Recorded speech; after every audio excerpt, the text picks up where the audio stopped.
I thought we would start off by just mentioning that Gerald Meyers has passed away, and he was the CEO and chairman of the board of American Motors Corporation starting in 1977.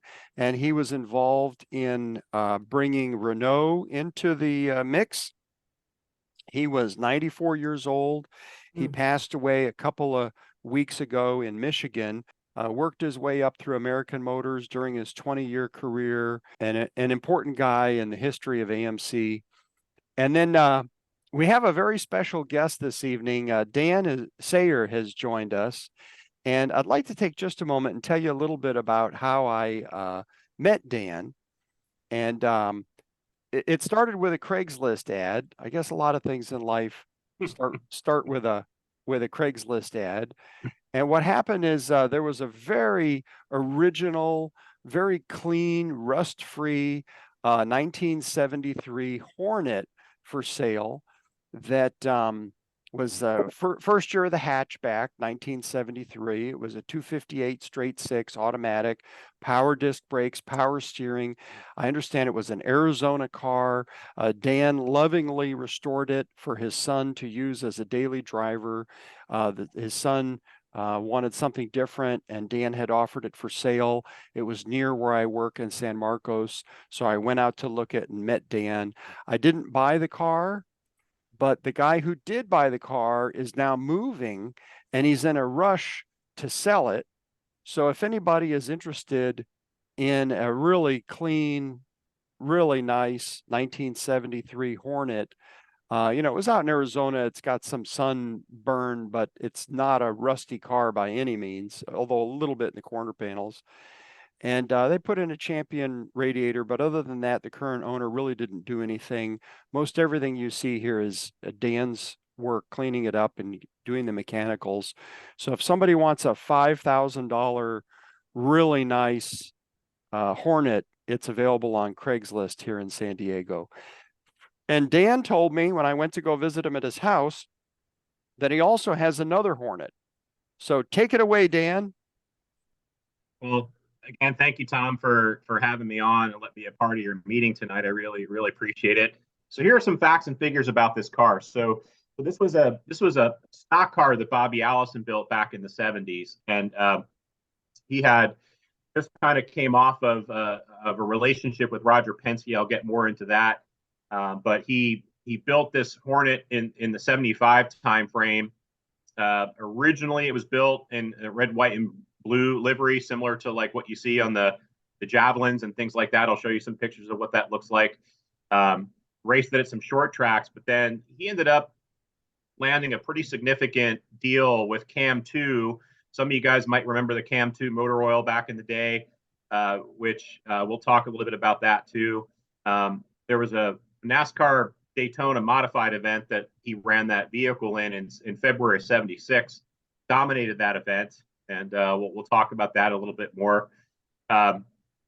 After that win, he took the car back to oval track setup and ran a lot of medium and short tracks, a lot of late model asphalt events and stuff around the country in different places, and did really, really well with the car up until the summer of 76 in July. He was at an event at the Minnesota Speedway in Elko, Minnesota. And unfortunately, that's where the car ended. It almost ended Bobby Allison too, which is quite impactful for his career. But that's where the car ended.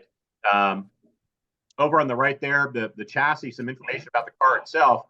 And he was working with Penske at the time. He was helping to build Penske's NASCAR program. And so when he finished that relationship with them, there's some kind of differences of opinion in terms of the actual start of the Hornet itself. Did it come from a Banjo Matthews chassis that was left over from Penske's effort with AMC? Did he rebody a Camaro that he won in the 74 Daytona race? There was a very, very competitive Camaro body car that he had won 2 years prior to his win in 76. So there's some speculation that he might have just rebodied the Camaro with the AMC Hornet body. But there were some changes, in this chassis that were kind of significant. Most NASCAR chassis back in the day were what were called truck arms. They were like a Chevy GM style, really long truck arm that mounted the rear 9-inch differential. And he didn't go with that setup. He thought he'd be more competitive with a more of like a 4-link setup with a quick change rear, that he could more quickly change his ratios out from track to track and things like that. So he kind of redesigned his rear suspension. The front pretty much stayed the same. So a couple little differences in the way he went about building this car to make it more competitive, and it turned out to be some pretty good engineering work. There was no other road course events with this car. It was pretty much Daytona. It was about the only road course event that he ran with it. The rest of it were roundy round, tracks and stuff like that. It was powered by a big block AMC motor. Not sure the specs on that. There was some other interesting speculation there that he was working on modifying big block Chevy cylinder heads to fit on an AMC block. I don't know if anybody's ever heard of anything like that before, but I had a chance to talk to Bobby Allison a couple times, and you have to understand he's up there in years, and unfortunately that man has taken some pretty hard licks over the years and almost lost his life multiple times. And so sometimes it's a little challenging and difficult to get some clear thoughts and stuff out of him. But of the time I have talked with him, I've been just amazed at how endearing of a man that is, and the things that he's been through in his life have been just incredible. And he's still out there and still showing up at events and signing autographs, and he's still making things happen at the age that he is. And pretty interesting fella. So there were, after the car was totaled in Minnesota in '76, there were some later versions of it built, more like in the I call it the Concorde style body, with a little bit of a different front end on it and things like that. But those were completely different cars, because once they got the car back to Hueytown, Alabama, where his race shop was, they took a look at it and said, yeah, this one's going to the scrapyard. There wasn't much left to be able to save from the car. So jump into some pictures and some more dialogue here. A little bit more detail and background and context, and how did Bobby Allison end up becoming an AMC Hornet and actually also a Matador owner and driver of those built cars, those NASCAR race cars.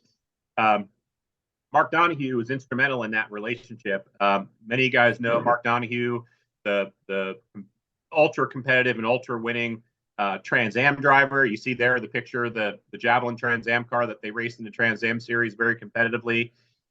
He raced in NASCAR. He raced, mostly road racing. That was obviously his forte, but he was really impressed by Bobby and met Bobby on the road racing circuits. And Bobby was a pretty significant road racer himself. So, Mark knew that if Roger was going to build his NASCAR program, that he needed Bobby to get in there. And that's how the relationship started there. And Bobby tells a really interesting story about something that occurred at the shop back in Reading, Pennsylvania. That's where I grew up. That's where Penske's racing headquarters was. And Bobby, he recalls being in the shop when some of the corporate reps were there from AMC. They were arguing with Roger about the sheet metal changes that they were making on the Matador, and complaining that was starting to look more like a General Motors product, like a Monte Carlo or something like that. Roger said, well, my job to build a racing team is to win races. That's our goal, is to win races. And, not interested in relenting on the changes that they were making to make it more aerodynamic and make it more competitive. But they got into some pretty significant arguments about that. And it was pretty much the beginning of the end of the relationship between AMC and Roger Penske in racing. And that was right around the '76 time frame. As I recall, I want to say the Matador was raced at some of the opening races, like in the January season. NASCAR used to kick off some races out here at Riverside very early in the season, before Daytona even took place. Now, the earlier races are the Daytona races that end up later in February. But January used to be the Riverside Road race, and they showed up with the Matador. And then thereafter, they switched to Mercury and ran under the Ford umbrella with Mercury, and that was pretty much the end. So a little bit of context and background about Bobby and how he got involved with the Penske program, the racing program, and how Mark brought him in there, and a little bit of context as to why this Hornet came to be. And this series of pictures show what I call version 1A. This is the red, white, and blue. You know, as you can see, very similar to the color schemes that they ran on the Trans Am Javelins and the Matadors in NASCAR. So this was pretty much the first iteration of what the car looked like initially, and this was prior to the Cam 2 sponsorship. So this is what the car looked like then. And then the transition occurred to what I call version 1B. As I said, this is a pretty significant opportunity for Bobby. Cam 2 Motor Oil, and I didn't know this. Cam 2 was actually developed in partnership with. I knew it was a Sunoco-based product, Sunoco company, but I didn't know that they were developing this in partnership with GM and with Roger Penske. So kind of interesting that, you know, Cam 2 Motor Oil shows up as a sponsorship on an AMC body car. But much like any other racer, if someone's going to hand you a lot of money to build a race car and go sponsor it, you're going to take the money and run with it. And that's what Bobby did here. So this particular photo was taken at Daytona. I know that because it says it on the wall behind him.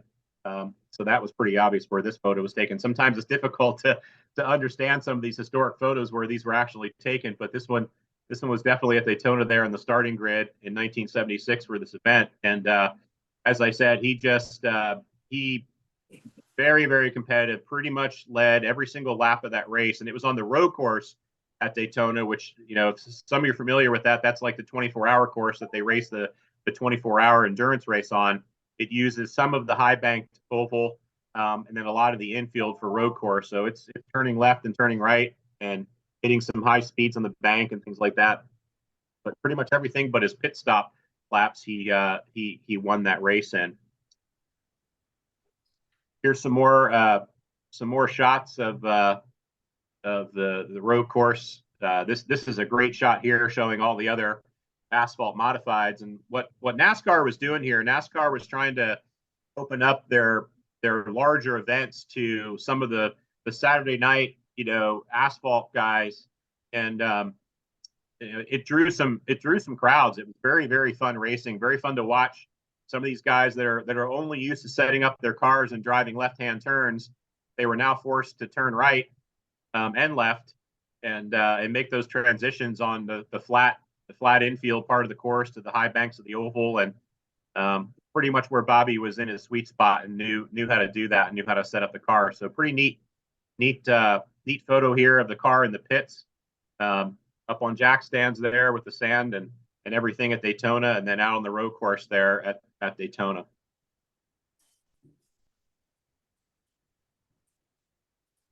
Here's a few more pictures of the car in the Cam 2 livery. After Daytona, like I said, went on to run a bunch of other short track events with the car, and some really, really neat old photos. A lot of research and a lot of time went into trying to dig up as much of these things as I can. A lot of time on Facebook, on little, you know, forums for some of these smaller tracks that people still have an affinity for and still talk about. And this lower left black and white was taken at Charlotte Motor Speedway. There's actually a picture of the car on the cover of Stock Car magazine, and it's taken at Charlotte. So pretty significant effort that Bobby put into running and promoting this car, and took him, like I said, in a very short period of time, took him around to lots of events and quite a bit of success with the car. A couple other neat shots in the pits at other tracks here and there. Upper left there, that's in Illinois. That's at a track in Illinois. The bottom right, I'm not sure exactly where that was. We haven't pieced that one together yet, where that picture was taken. That's a pretty neat photo of him looking through the safety net at the photographer. I think he was probably giving him the stink eye a little bit because I think he was distracting him, but pretty cool shot. So the Hornet's demise, this occurred in July of '76. So here we are, you know, 6-7 months after the success in Daytona, and this was probably one of the last shots of the car before the Saturday evening where it met its demise, and this was pretty much the end of it. He was at this race promoting. He was on a big tour to promote Cam 2, He had a couple of cars, other cars built. He had a Chevy Nova built as well. That was a short track car that was built to different specifications, so he could run different events with it. And he was towing these things around the country, doing big sponsorship with Cam too. And unfortunately, on this little short track in Minnesota, a car in front of him blew the engine up and oiled the track down. And I don't know how difficult it might be to see, but this lower right photograph, there's a concrete abutment right here. If you can, I don't know if you can see my mouse pad swirling around on this. I'm not sure if you can see that or not, but on the lower right here, this lane coming out of here with the wall is the pit out. This is how you got into the pit, which were outside the track, not inside the track. And so to get into the pits, you had to go outside. Well, they had this concrete abutment here, and they had it curved in, and Bobby slid head on into that concrete abutment with the car, and ended up in really, really bad shape. I have an interesting write-up here. This was out of an article in Sports Illustrated in '82, and the article is titled "He Walks the Straight and Narrow." Sam Moses wrote this back in '82, and the text on here, a lot of this text on here came from Neil Bonnet. Neil was part of the racing gang. They called them the Alabama gang from Hueytown. It was, Bobby Allison, Donnie Allison, Red Farmer, Neil Bonnet. They were all part of this gang because they were pretty brutal when it came to their competitive nature and how much they won. So they were kind of nicknamed that group. And Neil talks about coming into the shop the following Monday after that race and that wreck, and saw the car. I mean, it was just, blood everywhere over the inside of the car. I mean, the damage was just one of those things where, Neil thought for sure that he lost his life, and he hadn't. He got beat up pretty bad. There's a list of all the things that he went through, and all of his injuries and things like that. And to tell you a little bit about Bobby's, stamina and his will to win, later on in this story here, he talks about how he was competing for the Winston Cup at the time. He was in standing to actually win that championship that year, and they were able to pick him up, bring him back from Minnesota. They cut the cast off his foot and took him to Nashville for this race. Put Bobby in the race car. He qualified in it, and he ran one lap of the race to get points. All banged up and beat up. They sewed handles on his driver's suit so they can actually pull him out of the car once he was done. And then the following week, he raced in a 500-mile race, wrapped up that season, finishing 4th place with all those injuries and all that pain. And this is part of the reason why I feel like the stories of these race car drivers and the things that they went through to become successful, and the fights that they put up with, and the battles that they won, not just on the track but off the track, is part of the reason that I love the history of this stuff and feel like it's, sharing the story is important. So this is what I call version 2 of the car. These were a little bit later in the 70s and 80s, where, like I said, I call this the Concorde style with a little bit of the different nose on it. But this was a completely different car. There was actually 2 of these cars. There's 2 of them that we know of, 2 different versions of this one that ran at different tracks. And after these cars, that was pretty much the end for anything that Bobby did AMC related. So you saw he went back to the red, white, and blue paint scheme. And this was pretty much it in terms of anything that he did with AMC. So switching gears a little bit, that's a very young me, probably about 16 years old there with my sister. My sister that was her senior prom night. And but in the background, you can see my grandfather's 74 AMC Hornet. That was my very first car that I drove on a regular basis at 16 years old. This was back in Reading, Pennsylvania, like I said, where I grew up.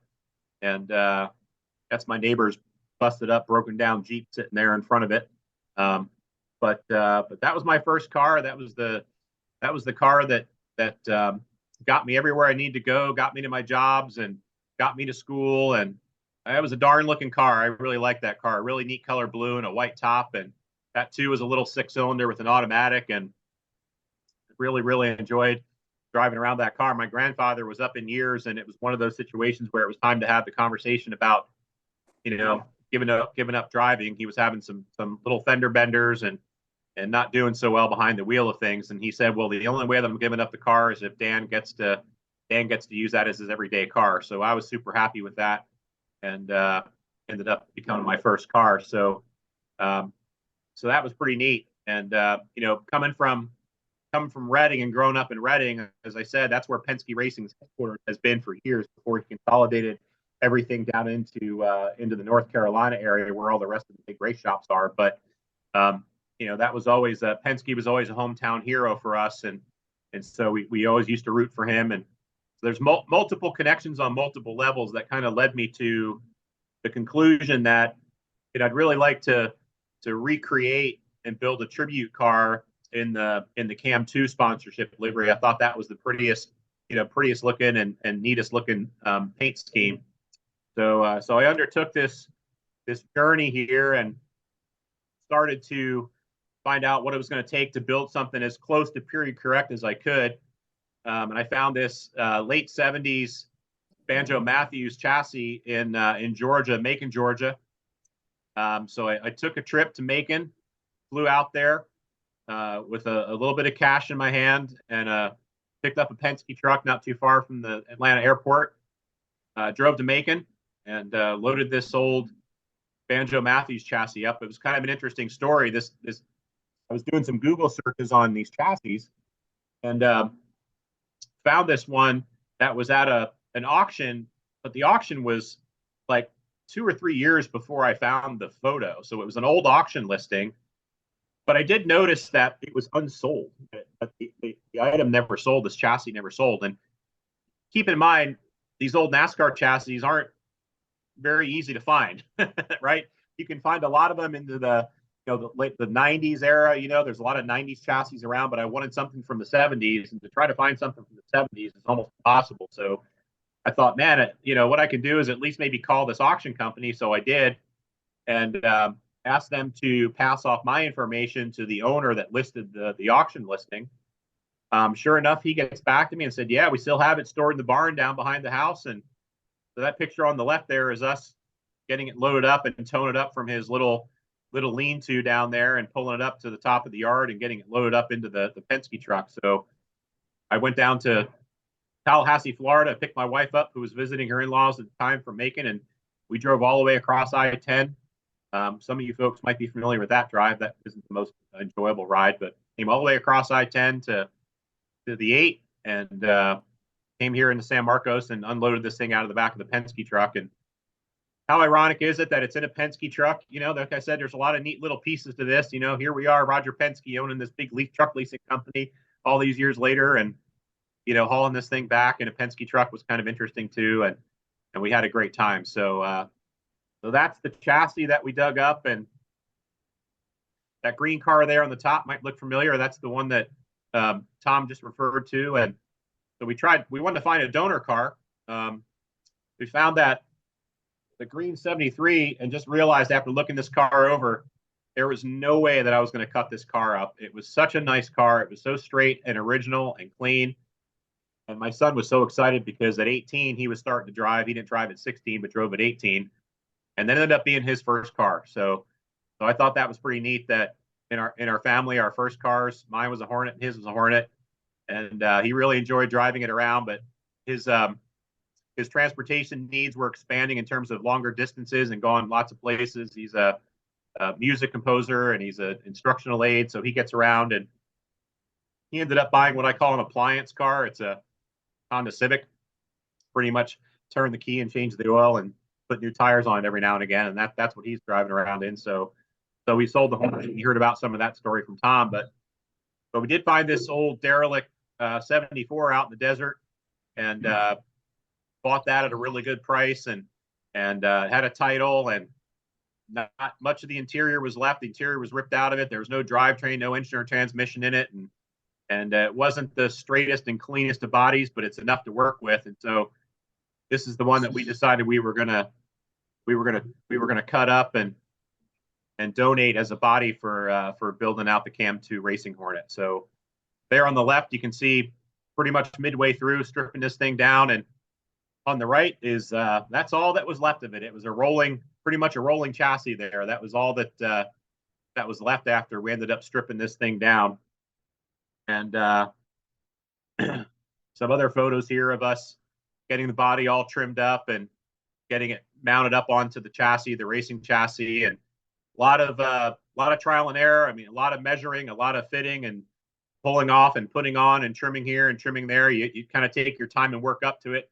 Not something you just go crazy with. You try to keep as much of the sheet metal intact as possible. So we took our time getting it on there, and at this point we're into roll cage work. We had to cut some of the roll cage apart and redo it, which is super common for these, so that it matches the lines of the roof and the lines of the A pillars and things like that. We're getting the drivetrain mounted, getting the engine mounted, and this coming weekend I got some nice time off from work, so we're going to work 3 or 4 days straight on it and hopefully put a pretty good dent in progress. But as you see it here in these photos, is pretty much where the project stands right now, and lots more work to do and lots more money to spend, but we're enjoying it along the way. And a couple of buddies of mine are working on it together and having a good time doing it. So that's pretty much my story.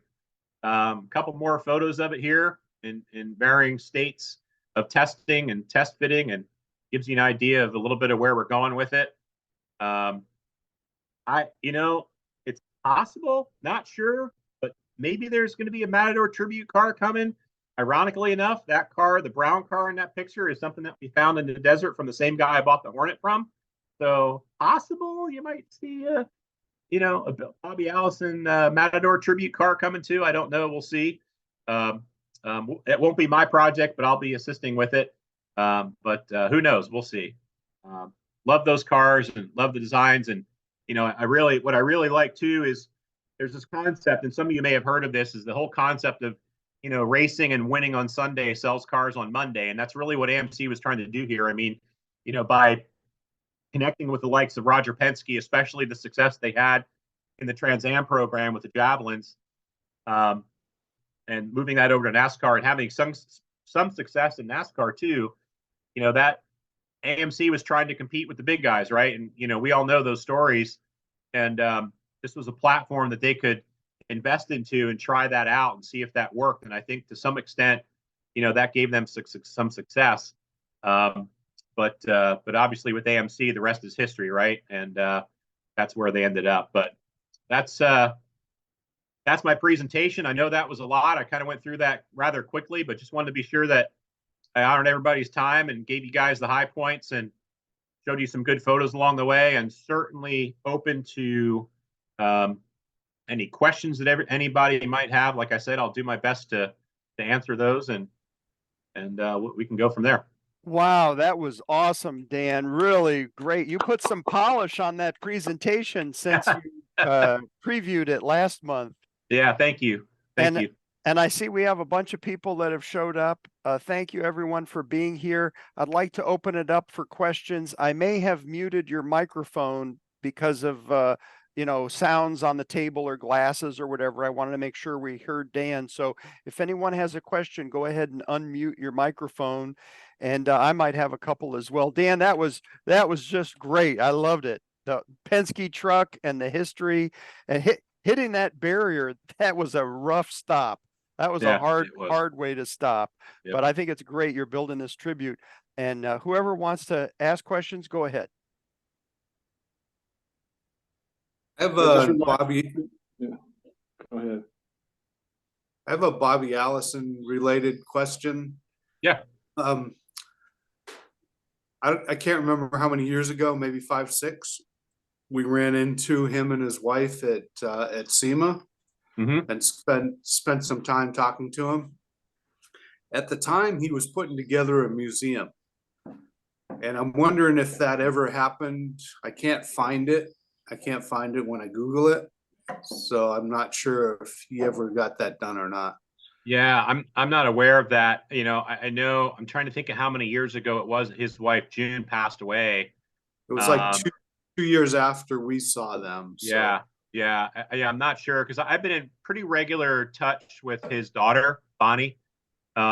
she and I are on a regular talking basis, and like I said, I had the amazing opportunity to talk to him a few times, but I never heard of. It's not to say that it couldn't have happened. I was on a tour with a friend of mine. He has a vintage Gurney Eagle Indy car, and we were doing some Indy events around the country, and we went through the Alabama area and tried to contact Bonnie to see if we could stop by there, but our schedules weren't syncing up and we weren't able to be there when she was there. And she didn't make any mention of that or anything that existed. So I want to say it probably hasn't happened, but so it was right around the time that somebody was building him his Studebaker pickup. He had this old Studebaker. Oh, cool. And somebody had put it together for him and presented it back to him. Wow. But that could be, it could be 6 years ago or something. It could be a while. Yeah. I'm aware that one of his Matadors is at the Talladega Museum at Talladega Raceway. There's a great NASCAR museum there. If you ever get to Alabama, I would say go to the Talladega Museum and take a tour of the racetrack. It's mind blowing. And also go to the Barber Motorsports Park Museum as well. That's another mind blower. It's something like you've never seen before, and they're really close together. They're only a few miles apart on I think it's Interstate 20 there. But yeah, the Matador is actually in that museum. It's one of the only ones that I'm aware of that's out there still that exists from that era. So we're actually heading that way in September. We may not get as far south, but we're looking at North Carolina. Yeah, try to hit some of that area. Yep. Say, Dan, I should mention that we're very fortunate this evening to have several members of the AMC Brain Trust. I see some of our regular folks who are really wonderful historians on AMC, Mark Fletcher, Larry Dom, Stan. I mean, there's a lot of folks here tonight with a lot of AMC history. So whoever has a question next, go right ahead. Make sure you're unmuted. So I've unmuted. This is Stan. And I wanted to add that there is a Matador at the NASCAR Hall of Fame in Charlotte, North Carolina. Mm-hmm. I was there 2 years ago, and it was there. That's on the wall going up the hill. Yep. Yeah, I've heard of that one too. And like a lot of these things, it's difficult at times. They weren't very good at keeping records back then, right? And I'll share another story with you. I didn't put this in the presentation, but this is quite an intriguing story to me. So I do know that there were the Penske built Matadors. I know that Penske built in his shop in Reading, and I do know that Bobby built a few of his own cars in his shop in Hueytown. His car building prowess and capability, his race car building and fabrication was unbelievable. His cars were gorgeous. They were just absolutely gorgeous. And so there were some cars that, and even Matador body cars that I understand were bodied and built by him. And there was, I think, one or two cars that were still left over from the Penske era as well. I think that one you're referring to that might be there is probably a Penske. I want to say a Penske era car. I think it was actually. Yeah. Yeah, it was really interesting. If you get a chance to go to that museum, it's a wonderful museum. It really is. Yeah. The last Penske Matador Coupe was supposed to be rebodied as a Mercury. Right. Yeah, that's possible too. I've heard that. I heard that happening where, where they because a lot of the time obviously was investing in the setup of these cars and the chassis and everything like that. It's very common to strip bodies off and put whatever the latest body was in relationship they were having at the time with the other manufacturers. So it's very true that some of those could have been switched over to to the Mercury bodies as well. The personal story that I have, which is just crazy. My father was a small time race car builder. He built drag cars in the Reading, Pennsylvania area, built stock car, dirt track, roundy round stock cars. And he worked for a gentleman part-time by the name of Jerry Becker, who owned some of the cars that my dad built. Jerry had a service station in Reading. It was a tire shop, tire sales and gas and service and things like that. And Jerry was really good friends with a police officer in the Reading police, group that was responsible for doing all the security work for Roger at his race shop down in Reading off of River Road. And the story goes that Roger gave him one of the Matador cars. Don't know why, don't know how, but my dad remembers this car showing up at Jerry's gas station, and the police officer said, "Hey, can you store this behind the gas station, because I don't want my wife to know that I have this car." And didn't know what he was going to do with it, but thought, hey, it was pretty cool. It was a gift, you know. And it wasn't too long after that, the guy showed up and said, the police officer showed up and said, "We're being asked to destroy the car. The car is supposed to be destroyed and cut up." And my dad distinctly remembered going back there with acetylene torches and saws and completely cutting that car up into pieces and throwing it away in the scrap heap. Saved a small piece of it. It was a dead pedal. Dead pedals, it's a racing term used to describe a fake pedal that the drivers used to rest their foot on, usually next to the clutch, to the left of the clutch. And he saved a little piece of it as a memento, and unfortunately, through many moving cycles over the years, he ended up misplacing it and losing it. I was kind of bummed out about that. I thought that'd be a pretty neat piece to hang on to. But you know, there's a lot of stories out there, and there's a lot of, you know, I think some are fact, some are probably fiction. Some are maybe a little bit of both, but it's super, super difficult to track this stuff. And, you know, it's why building a tribute car is, you know, it is what it is. You know, it's to honor him. It's to honor that era. It's to honor Bobby and the relationship he had there with Roger and with AMC and Cam2 Motor Oil. It's a great story. So that's why we're doing it. Well, that's great that you're doing that. Yeah, on that same trip that I made 2 years ago to North Carolina, I was actually in Mooresville and stopped at a big warehouse antique store because we were just kind of looking around. And Bobby was standing there. Yeah, and he lives there. We just had a nice conversation. Yeah, we just had a very nice conversation. He was buying something, and we were just standing there. My sister first struck up the conversation with him and didn't know who it was because she talks to everybody, more so than I do. And next thing you know, we're learning that it's Bobby Allison, and we laughed, and she said, "Who's Bobby Allison?" And I went, "Oh," and gave her the little history of who we were talking to. So it was kind of fun. Yeah. Yeah, he's a neat guy and loves to talk to people and gives people the time of the day. And that's for sure. That's for sure. Yeah, he lives in Mooresville now. Doesn't live in Hueytown. Still has his property, I think, in Hueytown, but spends his time in Mooresville because that's kind of the hotbed for NASCAR. He wants to be a part of the action still, and wants to be around the shops and, you know, be a part of the buzz and the things that are going on there. So that's where he lives. I think being a native Californian, one of the things that I didn't realize watching growing up with NASCAR in my life, my brothers and everybody was really involved in it. And, you know, from just a spectator's perspective. And I did not realize that those towns are like 5 feet apart. You know, for the most part, they're very close together. I mean, Mooresville, Lake Norman, Charlotte, you know, Martinsville was a long ways away, and it was 2 hours. Yeah. And, you know, and it was, and I'm going, I visited 5 tracks when I was there, and all I did was go out like once a day just to go someplace. It was amazing. I didn't realize. I mean, I didn't realize that Charlotte was like 7 feet from South Carolina because I don't have their scale. Right. You know, right. so it's just very different. And so you often wondered how do these guys travel to all those things, being from California, where everything is a distance. And and it wasn't a distance. It was literally like driving Bakersfield to Fresno. That was a long time. That was a long drive for them.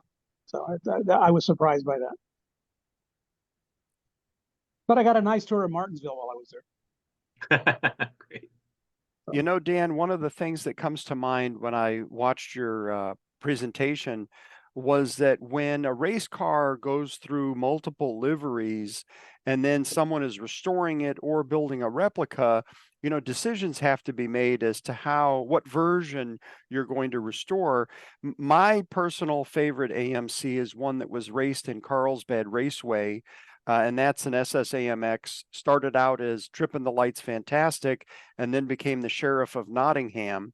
And I don't own that car, but if I were to own it, restore it, or build a replica, I've always been torn as to which version, because they were both so cool. You decided that you wanted to build the early version. Can you talk a little bit more about the differences? Maybe are there mechanical differences, or is it just simply in the paint job? Yeah, I think the first thing is with the earlier Hornet nose, not obviously the first Hornet nose was different than obviously the second version, right? So it's really I think it's the second version, the Hornet nose, if I'm right about that. I think the first version was a little more rectangular and square, if I remember right, kind of looked more like the Gremlin nose, if I remember right. But you guys can keep me more honest there. But the second version, the Hornet with the grill that I like, was the 73 version, 74 version, which was the one that I first drove. And so I think that was the first little connection, was that body style and that grill. I kind of like the look of it, maybe because that was what I was used to and that's what I had. But then when it came time to choose the Cam 2 version instead of the red, white, and blue version, I think aesthetically, I just like the lines and the paint job of that car. I like the way that it flows, and the red and the white and the black always works really good together. Those are good color combinations. And so instead of doing the choppy red, white, and blue, which has been done quite a bit already, the red, white, and blue has been done before, that style of the Javelin, SCCA Trans Am car that they did. So I just wanted to do something a little bit different, and that's why I chose that livery.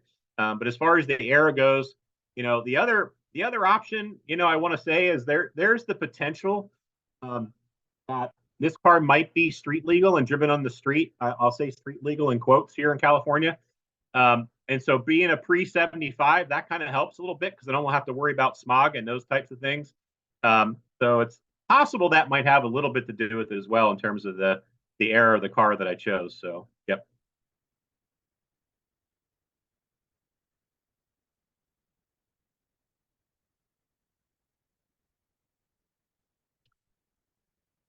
Any other questions? I thought, Jim, maybe you might have had a question earlier. I thought you spoke up, but you're on mute there, right? Yeah, no, it just brought back memories of my '76 Hornet X hatchback. That was a great car, and I remember the only modification I really made is I put a rear sway bar on it, and that really improved the handling. So it wasn't fast, but it could, for my purposes, it was great. I loved it. Yeah, I have to admit, and this is a shameful thing to do here on an AMC forum, but to start with my car is going to be small block Chevy powered because I already have a pretty well built stout 358 small block Chevy motor, which fits pretty much right into that chassis package because that's a lot of what they ran back then. But I will say this: if anybody would like to donate, a really hot cammed racing small block AMC motor, if they want to donate it to me, I'd be happy to use it and put it in the car. So I'll take those wherever I can get them. Well, Dan, I do have a bunch of cores in a shed. I've got probably 15 engines, 390s, 401s. I got a 360. We'll work something out on that. I did notice in one of those images that it said, I think 406 CID, cubic inch displacement. Possible. Mm-hmm. And yep. I'm thinking, was that a 401 that was like 60 over? What were the limits for what kind of horsepower did they make? Can you talk about the drivetrain a little bit? Yeah. That was so dependent upon what sanctioning body he was running with, right? And then what class he was going to go in. So they could have run, I know some of the smaller classes, and some of the classes they were running the like 350, 360 cubic inches. That was kind of like a maximum in that area right there. I'm not a huge AMC expert when it comes to engine displacements and how you bore and stroke. I can talk Chevy pretty much all day long and some Ford. So I don't know, the combinations of factory cubic inch blocks from AMC and how you would actually get from one, cubic inch to another in that arena. So I don't have a whole lot of knowledge about the AMC stuff. You guys would know more about that than I would, but always the cubic inch limit, it wasn't really a horsepower limit. It was a cubic inch limit. You could make as much horsepower as you can possibly make. Obviously there was limiting factors back then, right? Typically it was the valve train, the cylinder heads, those types of things. That's where you build horsepower. Most of you guys know that, right? And so they were experimenting with a lot of different stuff back then. there was another funny story that that Bobby shared with me. They were having a lot of problems with breaking the rocker arms on the AMC motors, the rocker arms and the rocker shafts. And Roger sent him to Traco out here in California. Some of you guys might know the Traco name, Traco Engines. Travis and Kuhn, they were one of the main engine builders in the Trans Am series, the Can-Am series, stock cars. I mean, they were pretty much the top of the top when it came to race engines. And Bobby wasn't impressed. He showed up at Traco Engines, and he told me that he was pretty unimpressed with the organization and the cleanliness of their shop. And he thought he figured out what the engine drivetrain issue was with the valve train and the rocker arms. He actually made a modification to those. Didn't tell me what he did, but he did tell me that one of the races he ran with, he got challenged after a victory, and they pulled his valve covers off and saw the modifications that he made to the rocker arms and said, nope, you can't do that, and fined him and took his win away. So that's kind of an interesting story too. But yeah, they're as far as the cubic inch numbers and the horsepower numbers, I'm just not, like I said, I apologize, but not up to snuff there when it comes to the AMC parts of it. So I'll let you guys talk about that kind of stuff over a couple of beers and decide what kind of went on back then with those. So apologize for that. No problem. They could probably make quite a bit of horsepower, I'm guessing, in the 500 range. So these were 4 speeds. Is that what yours is going to be, even though it's got a Chevy? Mm-hmm. Yeah, they ran a lot of those cars back then. They probably ran the T10, the T10 4 speeds is probably what they ran until they started making, in the later years, they started making purpose-built, like a lot of racing back then. They were using a lot of factory parts. They were modifying those factory parts when they found their weak spots. Eventually that turned into aftermarket companies making parts that were better. And in the transmission world, that's a lot of what happened there. The Borg Warner Super T10, I know that they came out with like it was called a Power Brute T10, I think, and it was a nodular case T10 that a lot of the racers used. So those were some of the 4 speeds until the companies like Jericho and Tex and a lot of the ones that they use now are all racing built, 100% racing built, and that's what we're going to use. And it is an earlier Super T10, Power Brute Super T10, like they would have used in that era. We have one of those, and that's what we're going to use. Wonderful. Any other questions you guys have? And then after Dan's presentation, I do have one more item to discuss regarding an upcoming show. But anybody else want to quiz the master here? This guy's building a replica.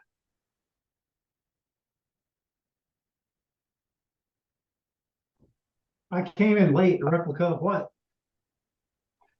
Well, that's my fault, and I apologize, my friend.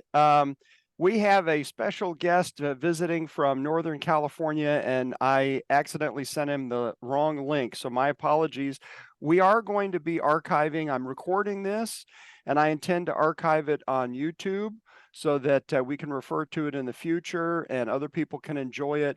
I didn't want to have too many people in the group because there's a lot of microphones open at the same time that I have to mute when Dan's giving his presentation. So I think 12 is a good number.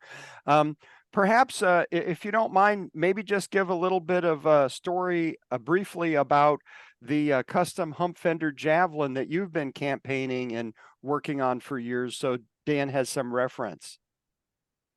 Sure. And Tom, I came to one of these a few months ago, one that you missed when you sent me the link. So some of these guys might have heard this before, but my background right now is the 74 Javelin that I built for the NASA American Iron class. So it was kind of my poor man's Trans Am Javelin. I still have it. I haven't run it a lot since my son was born in 2016. And I will get back to it someday, but I've shifted focus to this Matador that I have, which I put a picture up on my background the last time I was on this call, but it's a 74 Matador that some people out of Chicago built in the early 2000s, and they tried to do 2 endurance races with something called like the Midwestern Council of Sports Car Clubs or something. I originally thought it was an SCCA car, but it wasn't. It was this other totally different sanctioning body. And I ended up finding the logbook underneath the cushion of the seat that came with the car. But anyway, so I actually finally got that Matador on track recently. So I've been excited about that. It's got a 407 in it that we, think is maybe 500 horsepower. And yeah, so that's what I've been doing lately. But the blue car runs and drives. The last time I ran it was 2019 at Willow Springs. And it's got a 360 and it's, whatever, 30 over 366. Dyno just a little bit north of 450 horsepower. And it's got a Ford 9-inch and a three-link rear end. And it's got the actual Control Freak front suspension, but not the off-the-shelf one he sells. The guy Al there who runs it kind of did me a custom one to work with these Willwood 2-inch drop spindles, pro spindles, whatever, so I could get the car lower. Yeah, it's a super cool car, but I got excited about the Matador, so I'm trying to develop the Matador a little bit. And my dream someday is actually to drag them both to the same track day, get some friends with me. The Matador has a passenger seat in it, which is fun, and the Javelin just has a driver's seat. So yeah. I'd like to post a link to your YouTube channel in the chat so people can watch some of the videos that you've made. Is that all right? Yeah, it's fine. That's yeah, they're pretty old at this point, but I actually just put I don't do a lot on the YouTube channel, but I put together a little one of the just the Matador outing that I had. I took advantage of a $50 drag and drift night at Sonoma Raceway that we have up here. Just because it was an easy way to get the car on track at low pressure, not like a lot cheaper, and not having to I tried to take it to a track day before with a different motor, and we never even made it on track. So this time I got it out. I got to run some practice laps. They set up a course that's like 3 or 4 turns on the main road course, and I got to run that about 10 times, and had a couple of little problems that I was able to deal with at the track, but yeah, it was really fun to be in it. It just sounds incredible, and gave me the confidence. I'm going to do a couple other things. The cooling wasn't the best, and then I want to sign up for a full track day and go back, see what I can do with it. I love your videos. I love your channel. I posted a link to the YouTube channel in the chat. I highly recommend you check out those videos. They're really motivating. If you need to get your blood pumping, to get up off your chair and go out to the garage and work on your car, watch his channel. And down the road, Dan, maybe we could make some videos and like in-car camera and other videos about your race replica Hornet, and have a channel of your own. Yeah, would love to do that. Also, we're doing Bobby Allison's AMC Hornet that he built and ran at the Daytona road races with in the 1976 Permatex 200 asphalt modified event. So it's a Cam 2 black, white, and red Cam 2 motor oil sponsored car. Yep, I think I've seen the pictures. It'll have a pretty heavily cut out fender well. Is that or fender? Yeah. Yep. Yeah. I'm not 100% sure how I'm gonna do the. He did multiple different kinds of treatments depending on how wide of a tire he was running, what his tire and wheel packages were depending on what track and event he was running. So I haven't 100% landed on exactly what that's going to look like. I know they did some pretty decent hack jobs at trying to get those things opened up, and ran baseball bats under them to get them to expand out. But I might do something a little bit cleaner than that, a little more aesthetically pleasing. We'll have to see when we get there. We're not quite there yet, but yep. Well, if you want to do a screen share again, you're welcome to, and maybe we could look at some of these images in a little more detail. We're at 8 o'clock right now, so we're about an hour into it. I've scheduled this for a 2-hour meeting. So if you guys want to continue for another hour, Zoom will support that. And I'd love to go through these images. Maybe we could ask you to show certain ones and talk about it.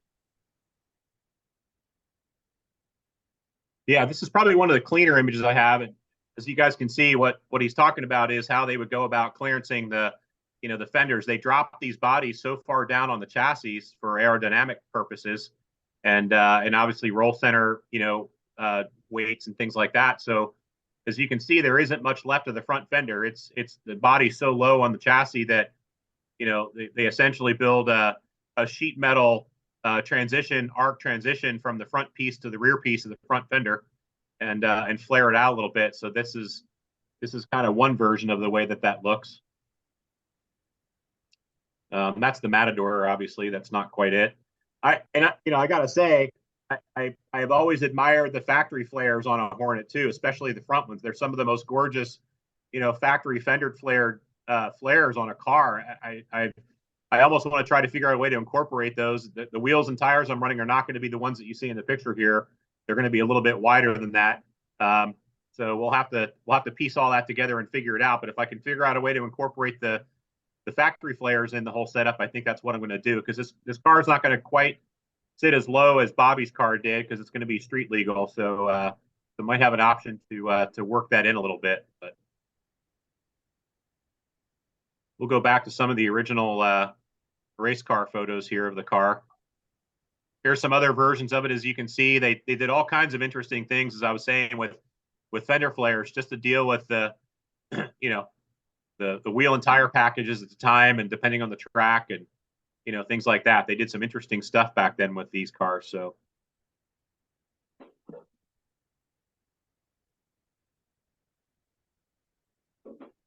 they're close up of it. Dan, you might look at 71 to 74 Javelin fender to be able to get the top of the fender flare blended in to sort of replicate what they did.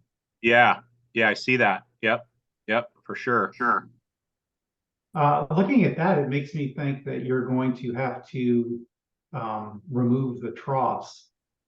I haven't actually owned a Hornet, but I have some Gremlins, I have Javelins, I have the Matador, and certainly on my Javelin, to get it low, and I don't even know that it's as low as this, I had to remove the fender trough completely.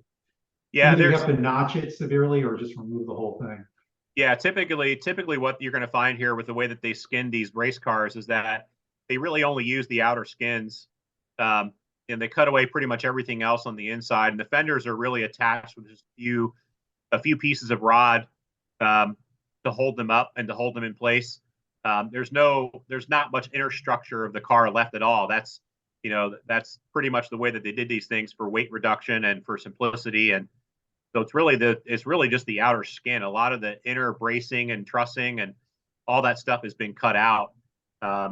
We've gotten pretty far along in doing that with these. We haven't touched the front fenders yet, but there's quite a bit as I pass through back into what we have, and as far as construction goes,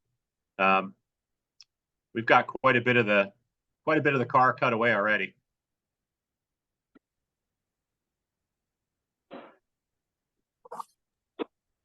And do you plan on painting it yourself at your friend's shop, or where's the paint going to happen?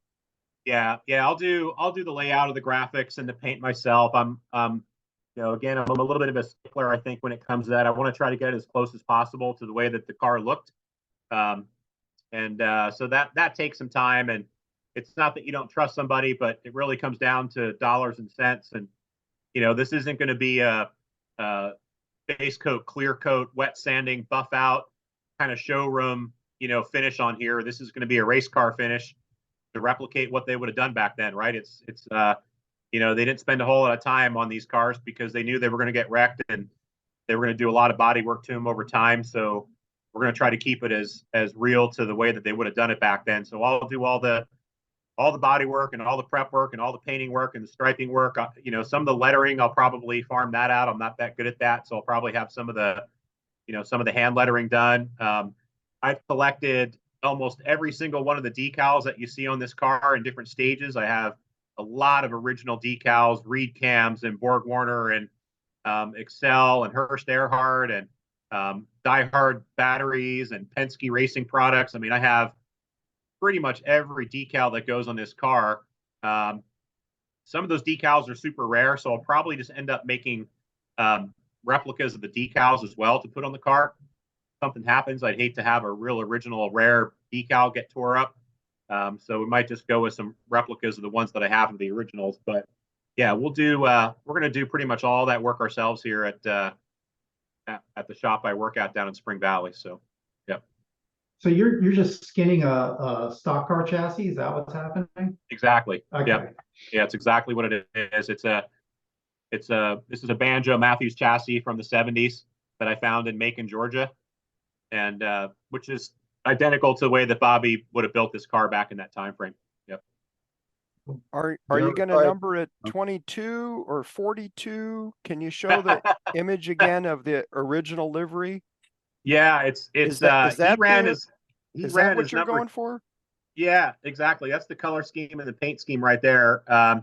He ran it as a number 2 and as a number 12 in this paint scheme. I've seen it in those numbers, so I'm not 100% sure yet. I kind of like the 2, but 12 actually became a pretty popular number for him, so we might just do the 12 because it's been shown in that paint scheme too. And let me switch back to that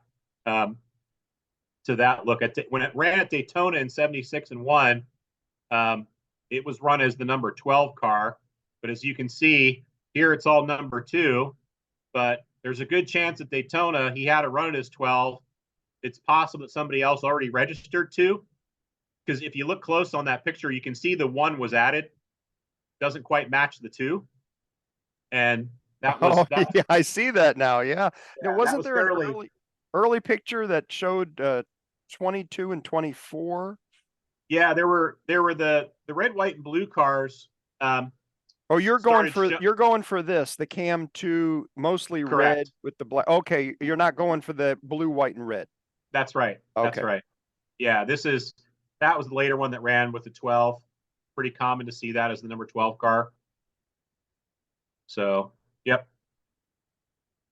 Yeah, we're gonna do this color scheme right here. Yep. I have those original wheels. They were super hard to find. I have a 10-inch wide and 12-inch wide wheels.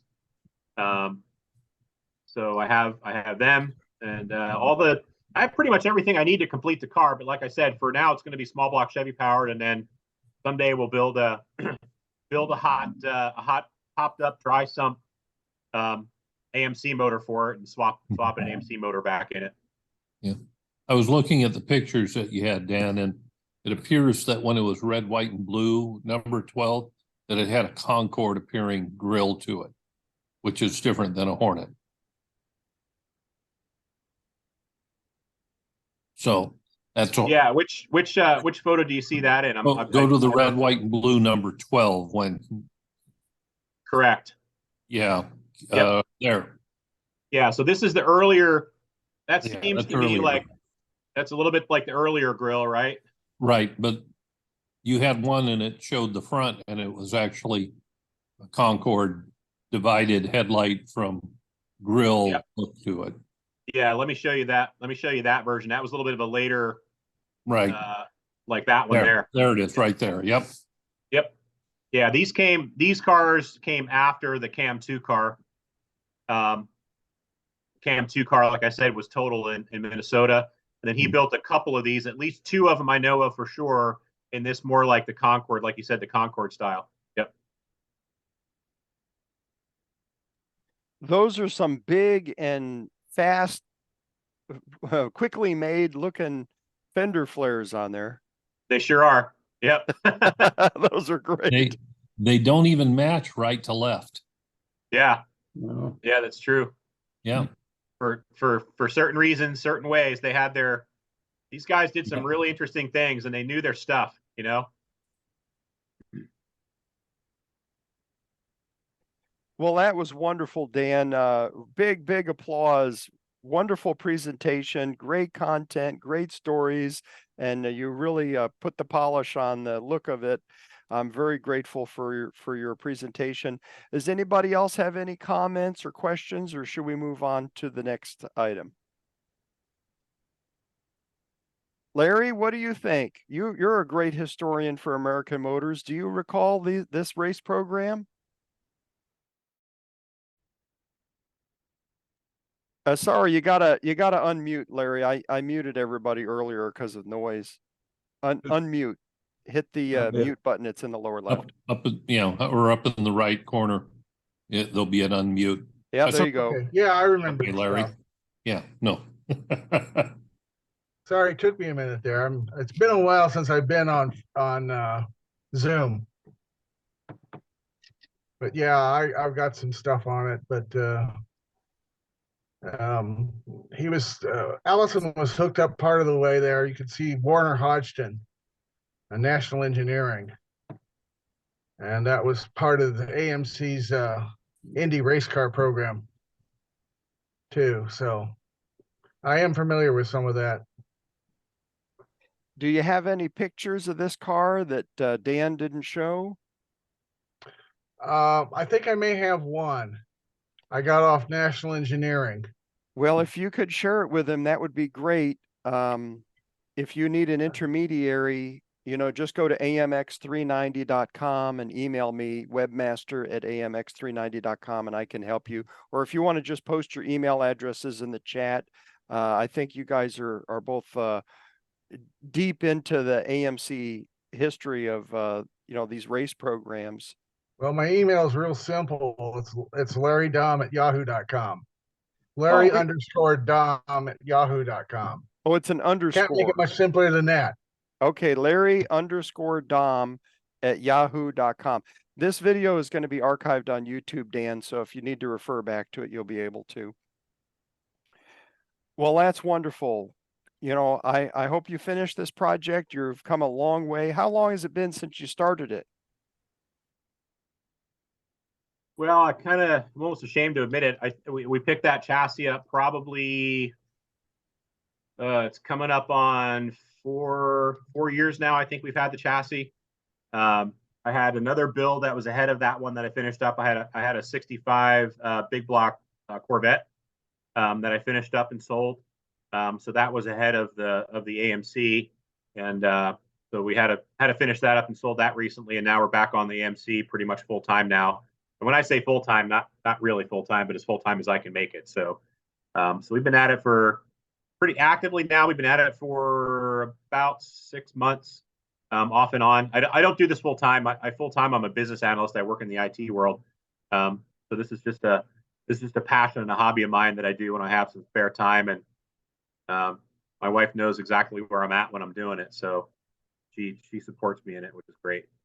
That's wonderful, Dan. And then because it's a replica and the original was destroyed, it's going to be the only one in the world that looks like this. And it'll be a big hit at shows, and I'm sure it'll get a lot of press and media. But what opportunities for putting it on track are you looking at? Because if you want to go up to Northern California, I think there's a Javelin that might be able to join you. And wouldn't that be a special day? Yeah, we can kind of meet in the middle somewhere. Maybe meet at Willow. Willow's definitely going to be a track. We'll run some track events with it and track days with it. We have a bunch of other cars that we run, and certainly that once that's together, we're not gonna build it just to drive it around and show it. We're gonna build it to run it and to have some fun with it. Not competitive racing, but just track events, track days, and you know, get out there and exercise it safely and enjoy it. So for sure, yep. Okay, well, let's move on to the next subject. It's 8:15. We've got 45 minutes left. We could always come back to the Hornet subject. But if I could just take a moment, I wanted to mention that there's an event coming up, and it's the 33rd annual Vista Rod Run. And it's in downtown Vista, and it's scheduled for Sunday, September 3rd from 9 a.m. to 2 p.m. I've been working on my orange 1970 Javelin. A friend came by yesterday and helped me with electrical. It's not running yet, but I've got 2 months, and I already spent the money to register for this show. I don't go to a lot of shows, but this show is 1 mile from my house, and you register. It comes with a T-shirt. I've been to it before. Mark Melvin has organized a lot of AMCers to meet at this show over the years. And I'm hoping to be able to make it the 1 mile there and back, 1 mile there, 1 mile back in 2 months. And what I'd like to offer is after this show, if everybody wants to come over to my house, I've got plenty of parking. I live on 3/4 of an acre. I'm real close to the 78 freeway and the Melrose exit. I'm behind Enterprise Rent-A-Car. So I'm like the residential on the edge of industrial commercial. And, you know, it's a small house with a big lower lot. There's plenty of parking. I'm not going to say I have grass. I have weeds that I cut down. And, you know, if people want to look around in the garage, I've got a 69 AMX. It's a 394 speed Regatta Blue. I got another 69 AMX. It's a big bad orange 390 automatic. Those have been sitting for years. The gas is old. I haven't run them for some time. But then I've got a 70 Javelin with all the aftermarket parts on it that I'm working on. And then if people are interested, there's a whole bunch of different stuff that relates to AMX3, the mid-engine supercar from 1970. So there's the original fiberglass display body, which, by the way, if I bring up an image of the, let me just get this ready here to share. I'll get it off the AMC forum. The passing of the former CEO Gerald Meyers of American Motors. There was a picture of him in a online article, and I posted it on the AMC forum. If anybody likes going to the AMC forum, my name is AMX390. I like hanging out there. And here's Gerald Meyers in front of the fiberglass display body. Some people call it a pushmobile. So I have this. It needs to be restored. It's in primer, but I've got the original tires and wheel covers and things like that. And we had a mold made. So we're building replicas, not of a famous race car, but of a very low volume, let's call it a halo car. There were less than 10 AMX3s. And so I've got the tooling and the molds, and there's one chassis and body under construction that people are welcome to look at. So I've got the original, the tooling, the molds, and then one replica in process. And also, we'd like to have the meeting that we need to have, which I'm not familiar with, but the Vice President, Mark Fletcher, is to continue our AMO chapter status. We probably need to fill out a form or have a vote for officers. And I will be happy to supply the barbecue, you know, the typical hot dogs, hamburgers, little bags of chips, bottles of water in a cooler, that kind of thing. You know, that's on me. So Vista Rod Run, September 3rd. If you want to go there and then come to my house afterwards, I'll put my name, or put my address in the chat right now. If anybody wants to Google it and see where I'm at, it's literally 1 mile away from the show. So if you can make it to the show, you can make it to my house. Hopefully you have time, and we'll get together and relax when the show ends. And I've also registered my green 70. So if we get Steve Fox with his red 70, we could have 370s sitting there. Maybe have Jim come down with his AMX.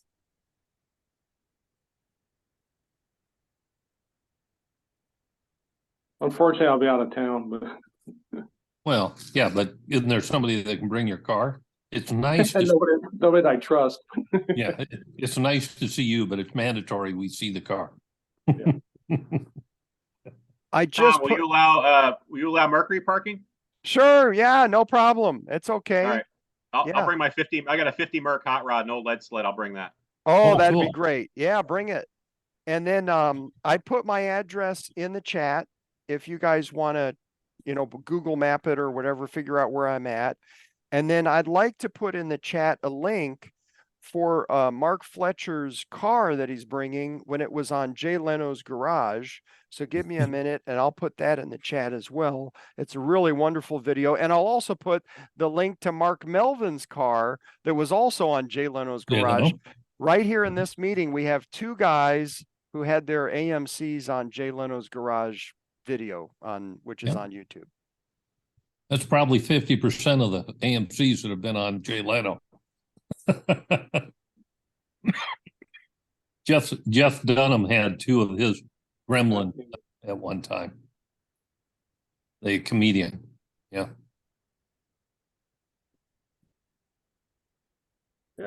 Stan Kelly had a car on Jay Leno's also. Yes, he did. That's right. The Marlin. You know what was also on Jay Stand here, Leno? didn't we? Was some fire or something was on his face. Hey, something happened to him. Yeah. Working on a steamer.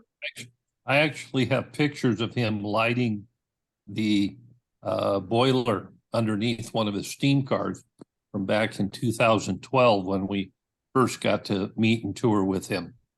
And I was amazed that this famous person was laying on the ground lighting the pre-boiler on his 1909 white steam car. So I took pictures of it. And then, of course, that's exactly what he was working on when he had the line ruptured and spewed fuel on him. Oh, is that what happened? I've been in that room a couple of times, once with him and once without him. I put the links in the chat for both of your guys' Jay Leno videos. Those steam powered, the room with the steam powered stuff, that stuff is so big, and some of it is from the late 1800s, the early 1900s. It was for farming, some kind of farm equipment, and just huge, heavy, massive stuff. It takes forever to get it going. Yeah. So, yeah, we actually, Rich Truesdale, my co-author, and I got to ride around Burbank in that green 1909 white steam car back in 2012. And we went down and had snow cones together. He wouldn't let me pay for the snow cones. How is Rich? Is he okay? The bragging rights, if I could pay? No.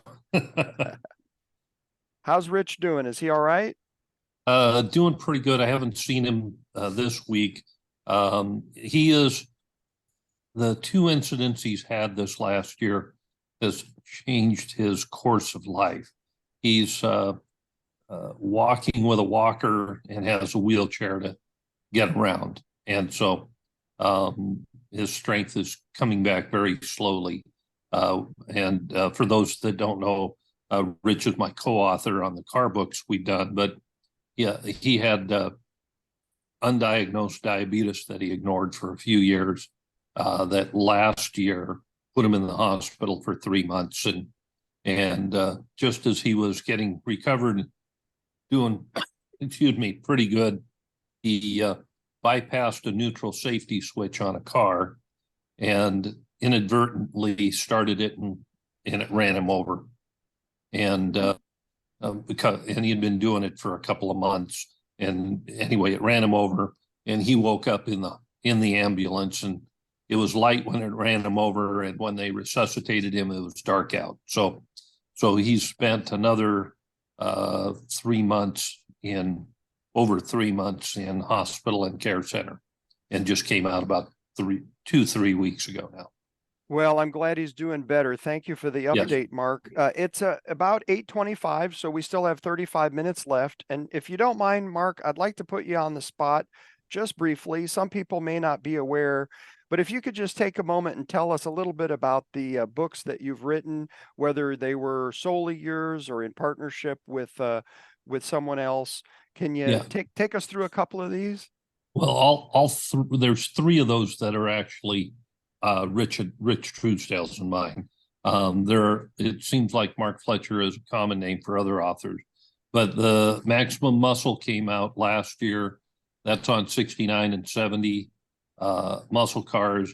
That's through Quarto Publishing, and we're really proud of that. Richard is a fantastic photographer, and so most of the photos for that book were either taken by Richard while we wrote it or came from his archives from all the years he's done that. And well, I can attest that is an awesome book. I love that book. 70 was a great year, and you really covered everything of importance. Yeah, that was one of my books I wanted to write in life. And the fact that it starts at 69 and a half is because you can't tell the 70 muscle car story being the last peak year of muscle cars without talking about the half year of 69, where they were doing all the package cars like the GTO Judge and the Daytona and the Trans Am Firebird and a lot of the other specialty package cars they did. So anyway, that's a great book. We're happy to have that one. The one next to it is Hemi Under Glass. That's Bob Riggle, and it's really a biography of Bob Riggle.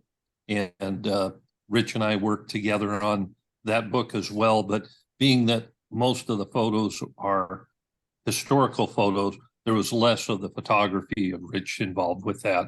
But we still, Bob Riggle's still with us, and so he helped a lot in that. And then the third book Well, is, if I could interrupt just for a moment, Mark, before we Yeah. get to the third book. Now, Yeah. we've been talking about Jay Leno, and you wrote a book about the Hemi Under Glass. Yes. So it seems like appropriate if you want to tell that story. Now, what happened with Jay Leno and the Hemi Under Glass? well, actually I wrote one of the dozen chapters is a chapter I wrote about Jay Leno. The whole chapter is about him and Bob Riggle. And so the Bob Riggle and Jay Leno had met previously a couple of times, and Bob had given Jay a ride in just a little bit in one of the Hemi Under Glass that Bob had. And they wanted to have Jay come up and actually take a ride, bring the car over and have Jay take a ride. And they did it at the Irwindale Speedway. But the production company did not rent the drag strip. They rented the circle track. And years ago, Mark Melvin, you had us there for one of the events, and we took our cars around the circle track. And it's got an uneven flat area in the middle of this circle. So the idea was that Jay was going to ride in the car, and Bob was going to just get him up in the air so they could photograph it or film it, and then that segment would be cut in. Well, Bob didn't like it, but chose to accept the conditions, and he brought the car up, and it took him a little longer to get the car up for some reason. And so he was doing the wheelie and brought it down and realized that he had one of the concrete barriers ahead of him. So he started turning it, but because of the uneven ground, the whole car bounced, and it was bouncing up and down on the big slicks. And for that, as he started turning it, it actually bounced and flipped the car over just one time. Jay Leno had been holding the A-pillar prior to that, and luckily he was smart enough to bring his arms in so he didn't get injured. And it flipped over once, and the crew was there, and they got the car shut off quickly, and nobody was hurt. But it's funny that the film crew decided to make it flip 4 times. Is that right? Oh, yeah. So if you watch the video on YouTube, which was put out by Jay Leno's production company, it's flipping 4 times, but in reality, the car only rotated 1 time. So, what's funny is that Joe Spagnoli owned the car, even though Bob Riggle was running it. Bob had sold it to Joe Spagnoli from Chicago. And so Bob had to repair it. And Jay actually cut him a check for some of the cost, which is not to be advertised. And I don't think I even put that in the book. I was asked to sort of keep that private. What a gentleman. Well, this is yeah, going to be on yeah. YouTube, so the secret's out now, Mark. Well, there's difference between YouTube and not necessarily putting in a book. Okay. Yeah. And so then, yeah. The third book, what you're seeing, that cover never went to production. That was one of Rich's shots that he took, but we wanted to have the Hemi Under Glass on the cover, wanted it to be more than just a Hurst Olds book.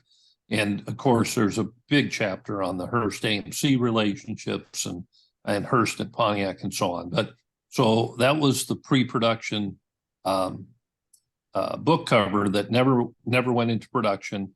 the one that has the 2 cars on it. That came out, that book we finished in 2012. It was the first book Rich and I wrote, either alone or together, actually. And it's in its second printing, and it's about the history of Hearst, as well as all the custom cars that Hearst built. The Hemi Darts, the first generation Hemi Dart, and Hemi Barracuda. And then, of course, the Hearst Olds, the AMC relationship, Pontiac's relationships, and Jim Wanger, who just passed away. And I got to know pretty well from doing interviews with him for this book. But he had a big impact in Hearst and General Motors being introduced together based on Jim's racing career. Jim blew up a rear end in 1960 on a Saturday, and the finals back in New Jersey were the next day, and he was running a 60 Pontiac, and he met George Hearst, and George had Jim bring the Pontiac to the shop, and George called in a bunch of employees, and they rebuilt the rear end of his Pontiac, and he went on to win the national championship the next day. And it's funny because he was running a tri-power 60 Pontiac Bonneville with 3-speed on the tree because it wasn't offered with a 4 on the floor. And so George Hearst offered to put a 4-speed shifter in it. And Jim said, no, don't do that because I can't run stock tomorrow if you do that. So it went on to change a lot of things, from just chance meetings to people becoming friends. So anyway. Wow, that's a great story, Mark. Now, if I could just ask in relation to AMC history, I Yes. know the Scramblers had the Hearst emblem on there, and probably Yes. the SSAMXs. Can you just go Yes. through what touched between Hearst and AMC? What were the touch points of those two? Well, and I hate to say it, I'm drawing a blank on one gentleman's name. So what happened was AMC and Hearst became friendly when in 66 and 67, they were at races together and so on, and AMC approached Hearst to actually steal one of their employees. And I'm sorry, I can't think of his name. He and I became friends and he passed, but Don Morton's friend anyway. So he invited him, he was invited to go to work for AMC, and he said, no, but I've got this young guy, Walt Zarnecki, who would like to go to work for AMC.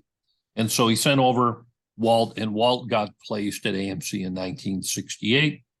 And so he and Don Morton and I'm sorry, guys, I can't remember his name. I just drove back from Phoenix and I'm tired, but long and short, Walt Zarnecki started the SSAMX program after the Hearst SS program, and really brought Hearst and AMC together. It went from there to the Scrambler program.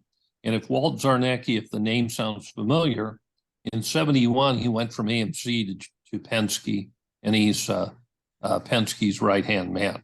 So when I interviewed Walt back in Detroit, on the other side of the wall from his office was Roger Penske's office. Roger didn't happen to be in that day, so I didn't get to meet him there. Although, like many of us, he's places that we've met him other places. But so that was the AMC connection, very tight in that. The first project that people don't know about is that Hearst actually built a 68 Javelin Grand National car instead of a NASCAR on the Javelin chassis. They built 2 of those, and then it went on to the Revson projects and that type of thing. So, but they were very entwined in that process. Wonderful. And when do we start on the book about the AMX3? Give me some time. I'm almost, I got a couple more years I retire. Okay, when you retire, that sounds like a good plan. All right. Well, All right. hey, there might be another book as well, listening to Dan, about AMC racing projects. Okay, Because yeah. At one time, AMC had 7 racing projects going on at the same time in 1969. And I don't know, I mean, that's just in with the big 3. The Ford was doing that. Mercury never had 7 projects at one time. Chevrolet might have, but on a comparison basis, that was a lot of racing projects to support. And that's not racing drivers like Shirley Shahan or Pete's Patriot or whatever. That was just separate projects based on different chassis and going on. You know, the Grant Rebel, if you remember, and the NASCAR, Grand National, the NASCAR, the SoCalAMC, they were doing quite a bit at one time. Well, talking about racing, my eye keeps going over to this yellow Matador on the trailer. That looks That's pretty cool serious. looking. Yeah. Well, Yeah. guys, you want to talk about it a little bit? We've got about 20 minutes left. I'm all out of subjects, so it's just free form, whatever you guys want to talk about. You want to tell us about that Mark? Matador? Let me Larry wants talk to to Mark say. just a second. Yeah, go ahead, Larry. Mark, keep in mind that I sent Bob McClure 11 pounds worth of material for his AMC performance book. So if you need stuff, Oh, let me know. okay. Well, that's good. I got a lot. And I'm also contemplating doing a Javelin AMX AMX3 book. I got a cool. lot of material. Cool. Well, I've got more books in me. I just don't have the time until I retire. I just, as I got transferred from one position in the company I'm in to another to try and support nationally. So it's nice. It's nice to be retired. Good. And it's also running triple digits here. Is 112 here today. So I'm not working outside on stuff. Yeah. I left Phoenix at 114 to come home to a nice cool 100 degrees in Southern Cal. So yeah. That's what's wore me out today is all the heat, but yeah. Oh, I hear you. Good. So you crank up that air in that Javelin.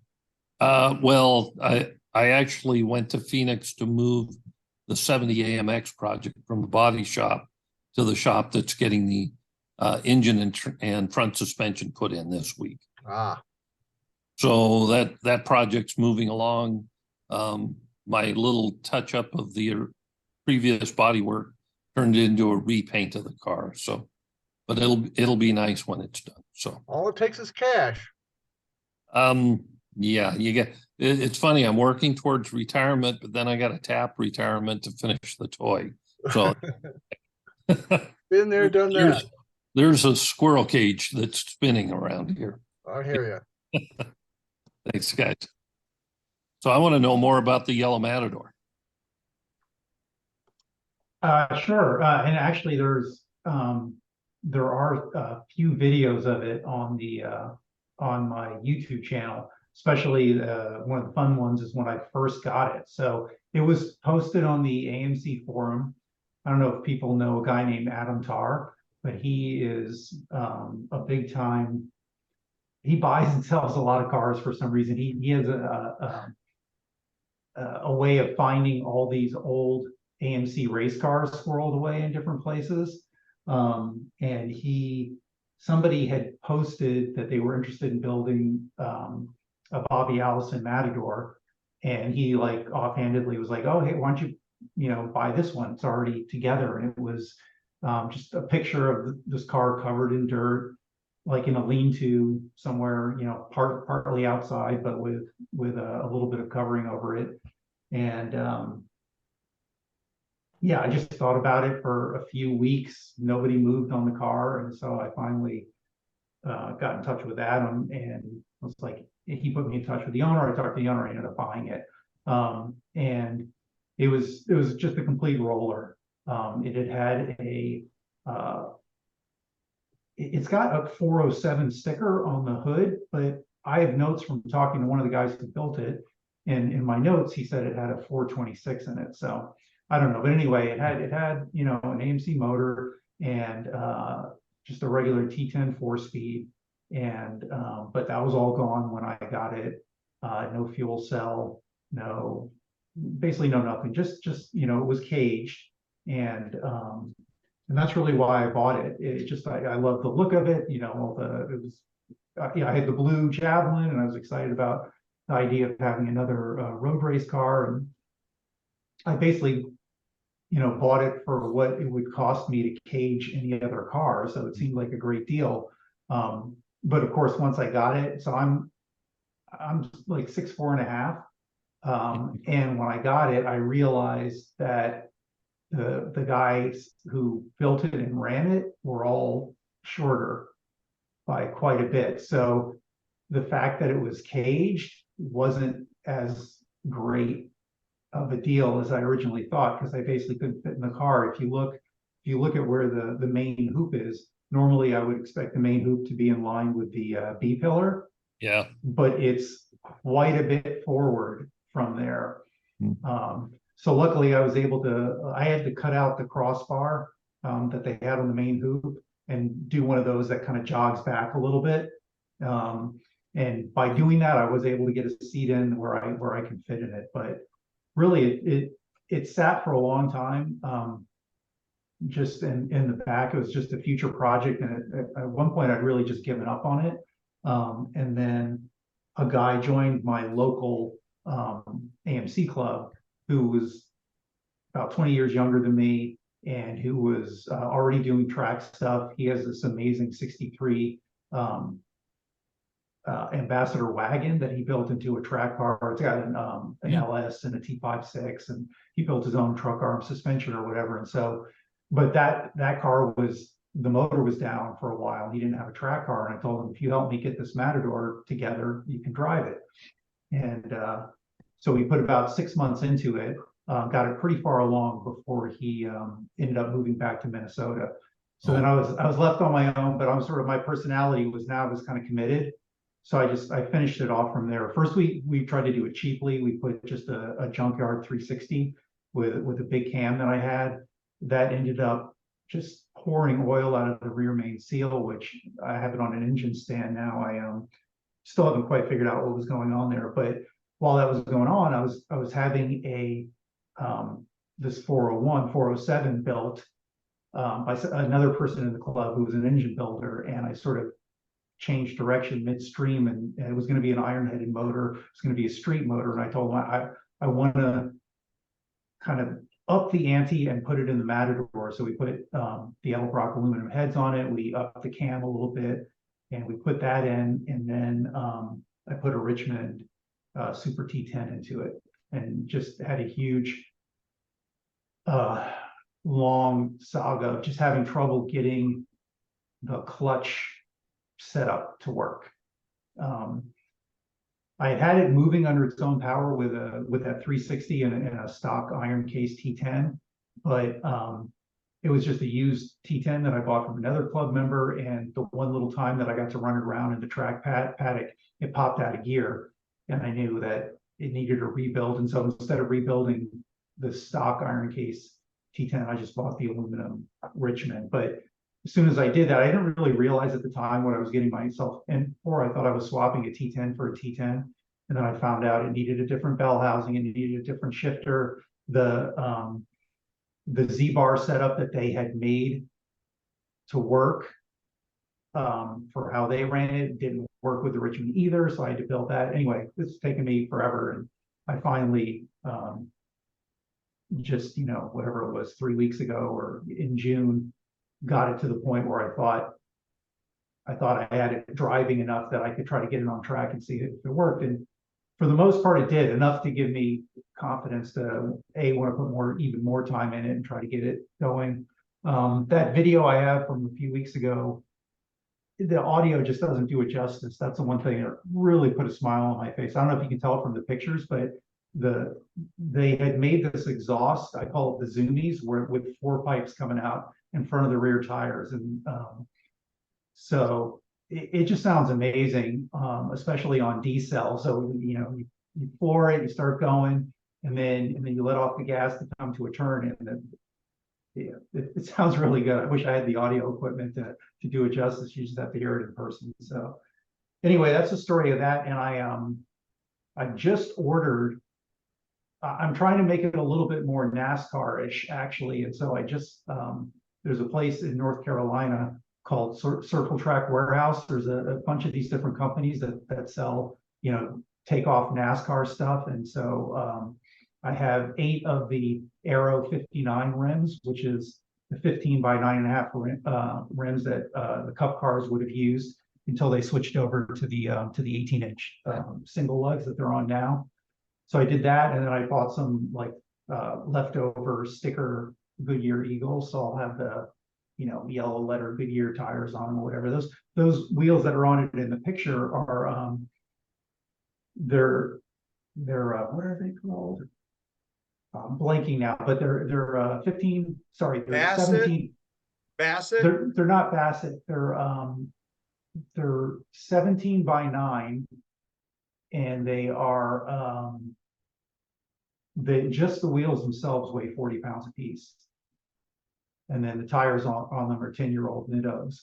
So I bought those sort of as a stopgap to put on my yellow street Javelin, Tom, the one that I had, you know, at the show back in the day, which I still have and still use.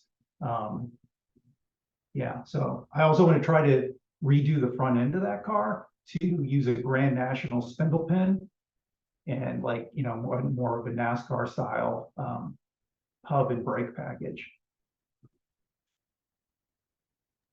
Wow, a couple of you guys are deep into this road racing vintage AMC stuff. I love it. Really cool. We've got about 10 minutes left. And if you don't mind, let me just share the screen again. And I'd like to show a little bit of what I'm into at the moment. I like to hang out on the AMC forum, and I'm working on my 70 Javelin. And I've got a Romex balancer. I'm not sure I got it on there all the way. It might be sticking out a little bit. I'm not sure, but I'm going to be running a Mizir electric water pump. That's a local company here in Escondido. I make their TV commercials. So I got some water pumps, both the one kind you mount in front and the remote ones that you can mount off to the side. I'm running Spall dual electric fans with a Champion radiator. This is all new stuff because I had to put on a new timing chain cover. The old one was leaking, and I'd used the Boltier Ultimate with the 2 dual remote filters. And so I'm hoping to get that car running for the Vista Rod run. We did have a really nice get together last Friday at Cruising Grand in Escondido. And this is Steve's beautiful STR11 Cross Ram Javelin here he calls Jane. And then let's see, is this Gordon? I think I don't know. Steve, are you still here? I think this guy is Terry, or maybe it's Terry. Terry and Gordon were riding in this beautiful scrambler. This is Randy. That's Terry Scrambler. Oh, that's Terry Scrambler. Okay, and then Yeah. his buddy Gordon, I think, was there as well. Good. Here's Randy's 70 AMX Big Bad Green. It's a 394 speed car. Randy's retired, and it was nice to see him there. Yesterday, Alex came by. He's the engineer at Channel 16, the television station where I work. And he was helping me wire up my custom Moroso rocker switch with circuit breakers and get the electric fans working, and the Spall electric fans, the electric water pump, and just making sure everything was good. So that's what I've been working on, just to go through. Last fall at Cruising Grand, there were a couple guys that brought their V8 Gremlin and V8 Hornet, really awesome cars. I think they had like Ford 9-inch rear ends under both of these, and pretty serious AMC V8s. Summit put a Javelin on their catalog. This was last year. Oh, this is Terry here, isn't it, Mark? This is Terry. Yeah, yes. Yeah, he was there last Friday with his Scrambler. This is Steve, who had that red Javelin with the cross ram. This is Randy with the green AMX. And Hot Rod Magazine. Oh, you mentioned Adam Tarr. I know Adam. He's a super nice guy. I've known him for years. I got 2 Javelins from him. one Javelin I sold to David Freiberger from Hot Rod Magazine and Roadkill, and he did a story about it on his website. It was a circle track, like a 68 Javelin, red, white, and blue with a cage in it. And they took a Gremlin and did a little hot rod, modification to it and made some videos for their show. Here's the orange Javelin I'm working on.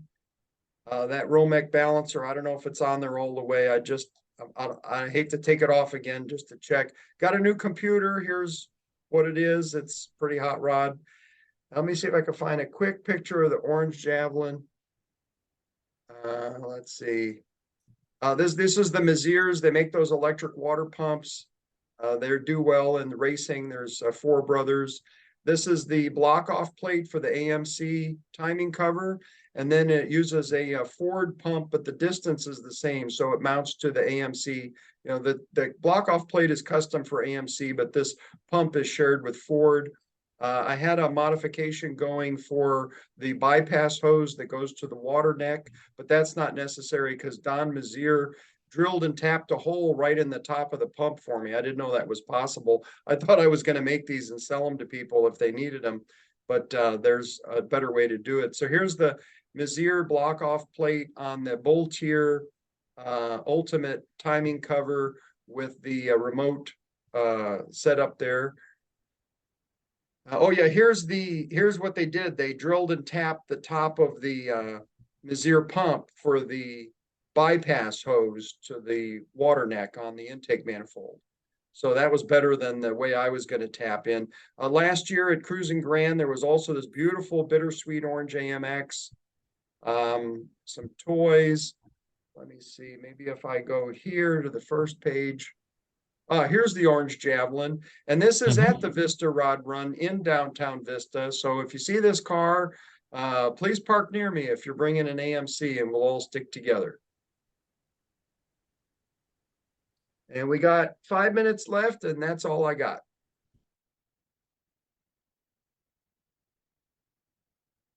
I just put a picture up of the 70s new paint job on the trailer that we took it from the Wow, is that Regatta blue? It's Commodore blue, 70 Commodore. Blue. It'll have That's a beautiful. white stripe on it. Yeah, thanks. He did a great job on it. So Dan Curtis shop? no, actually this was done by Shannon Shearer down in Sahuarito, which is south of Tucson. And he's done a few cars for my friend Bob Green. And he actually restored this car for Aaron Green, Bob's son. Just quick story on the car. So Mike Randall, I got to know Mike Randall because the Scrambler I used to own was driven by his wife, Jackie, as a demo car in 1969. And the third owner, I bought it and tracked back and met him. So one day in about 2006, he called me up and he asked, I'm trying to get the image off of that, but he asked if I wanted an AMX, and at the time I was working on a red on red 70 AMX. So Bob Green and I, an hour later, are down at the closed Randall AMC dealership in Mesa, Arizona. I lived in Arizona at the time, and this blue AMX was there.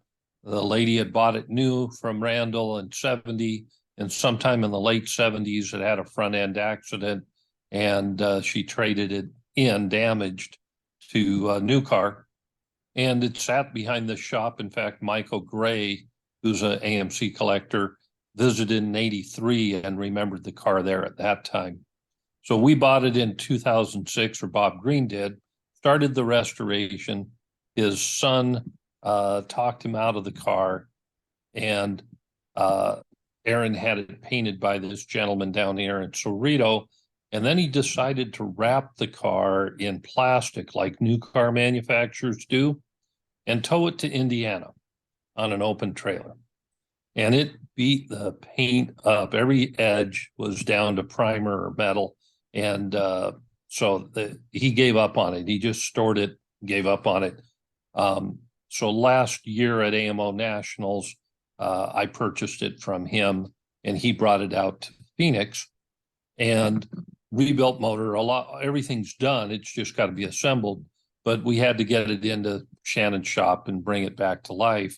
So now it's got to be reassembled. But it's a concourse correct restoration. The underneath every line, every clip, everything's going to be done on this original. But it's a 390 auto tilt wheel, air conditioning, rally pack, pretty high option car, blue with blue interior. So it's going to be a fun project. Should be done in the fall sometime, we're hoping. So what a beautiful car. So you and your brother Thanks. are both going to have 70 AMXs. yes. Yep. Oh, well, I know his is nice. Well, if yours comes out as nice or nicer than his, it'll be impressive.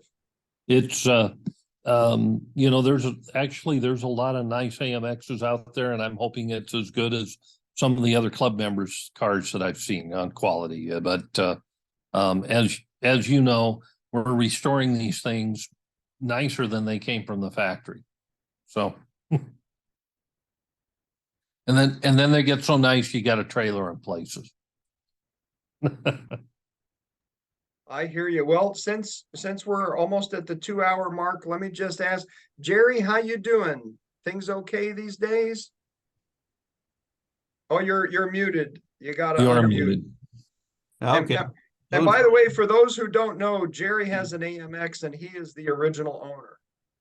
Yeah. Bought it in, I think it was March.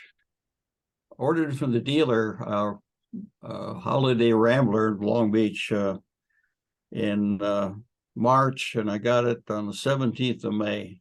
I picked it up from the dealer. But it's a 343 and it's got an automatic. And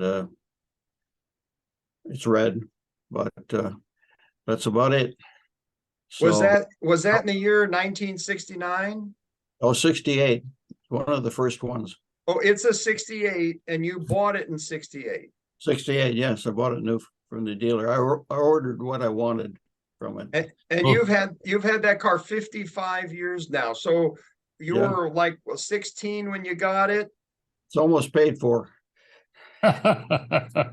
Now, if you ordered it in March, Jerry, Yeah, it only came out really into the public in February. There was magazine articles and whatever in January, but yeah, I saw the January pictures of it, and that's where I Right. fell in love. yeah, but they weren't on the street or the dealership till February, limited number.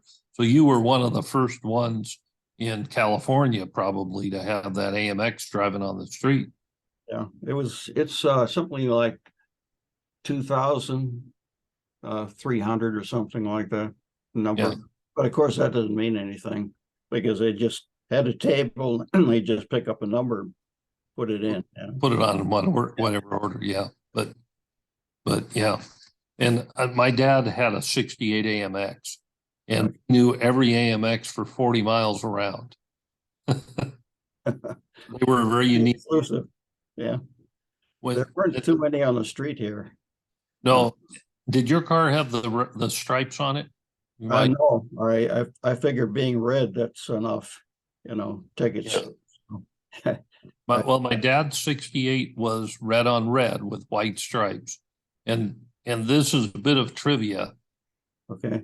Then if you saw a car with stripes, it was one of two cars. The AMX or the Shelby, and that was it. Nobody else had stripes on cars in 68 and older. Really? I thought when you got the rally pack or something, you got the stripes. In what? On what car? AMX 68. No, on the AMX, if it was a Go package, it came with stripes, or you could get stripe delete, which Okay. didn't save you any money, but it saved you the stripe. Well, what I'm telling you, from a long way away, going down the freeway, you could see cars with stripes. There were only two from the factory. So all the Chevelles we see with stripes and everything else, they were after the AMX. It was the 65, 66 Shelby. And by the way, 67, 68 Shelbys, most of them did not have stripes from the factory on top of the car either. Oh, okay. It was very unusual. Everybody, you go to a car show now, everybody's got 2 racing stripes over the top of the car. Well, if it's an AMX, most likely it came with it. All the other ones, they've added them. Oh, okay. I didn't want them. It's Yep. speeding tickets. Yeah. Well, if we could see them a half mile away, so could Oh, they. yeah. Yeah. Red is bad enough. Yep. Yeah, I like your license, Mark. Mr. AMX. Well, what's funny is back in night, you know, I've had that red AMX for 46 years.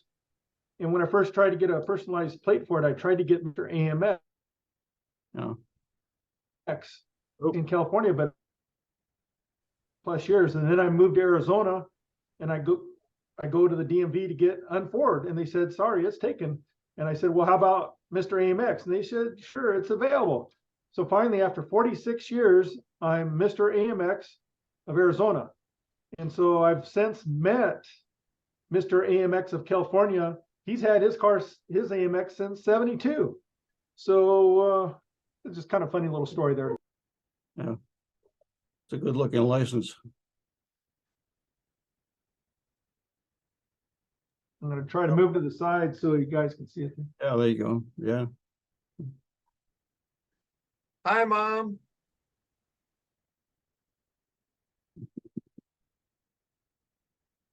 I'm in Medford right now helping my mom on a project.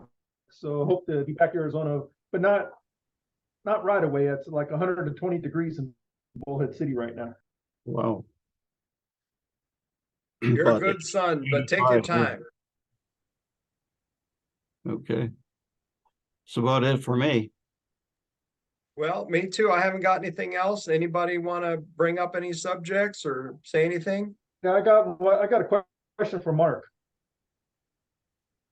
How would you be associated with writing a book on HTML5? You're still muted. Good, because you didn't want to hear the words I was saying. I'm teasing.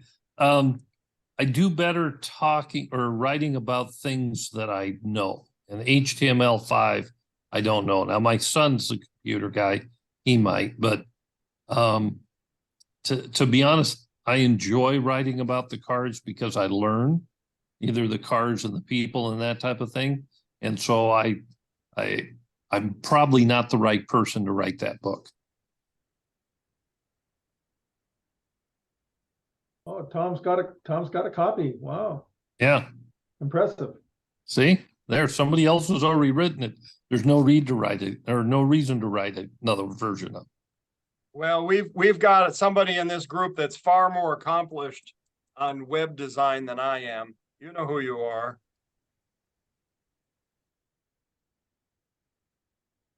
Who is that? I'm looking, is that Dan?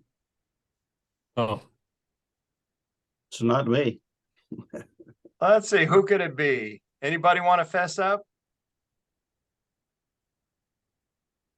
I had help with my website years ago, and I was struggling with a forum, and I've since gotten rid of it because there were too many people posting ads on the forum for Rolex watches and stuff like that. But I did have some help on my website in the forum years ago, so hats off to the webmaster.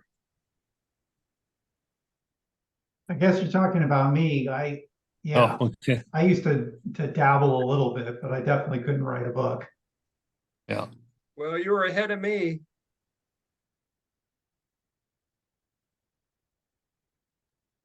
How's work going these days up in San Francisco? What are you into? Are you doing computer stuff? Yep, same thing I've been doing since '97 when I moved out here. And where are you at that you have room for all these AMCs? You must be outside the city a little bit. Yeah, I'm about an hour north in a town called Pengrove. Mm-hmm. And I'll look it up. Yeah, it's right next to a little larger town called Petaluma. Yep. It's Sonoma County, if anybody knows. Yeah. And yeah, I have an acre here, so it's been, good or bad depending on your point of view. Hey, I got thinking with this group, we've got a lot of guys that have years and years, most of our life with AMC, right? I mean, we all had them when we were young and still have them today. And I just met with Kirk, my brother in Phoenix, and I had worked on a little exercise. Between my brother Kirk, my brother Ken, and myself, and my dad, who started us on this, we've had 68 AMCs over the years. Oh.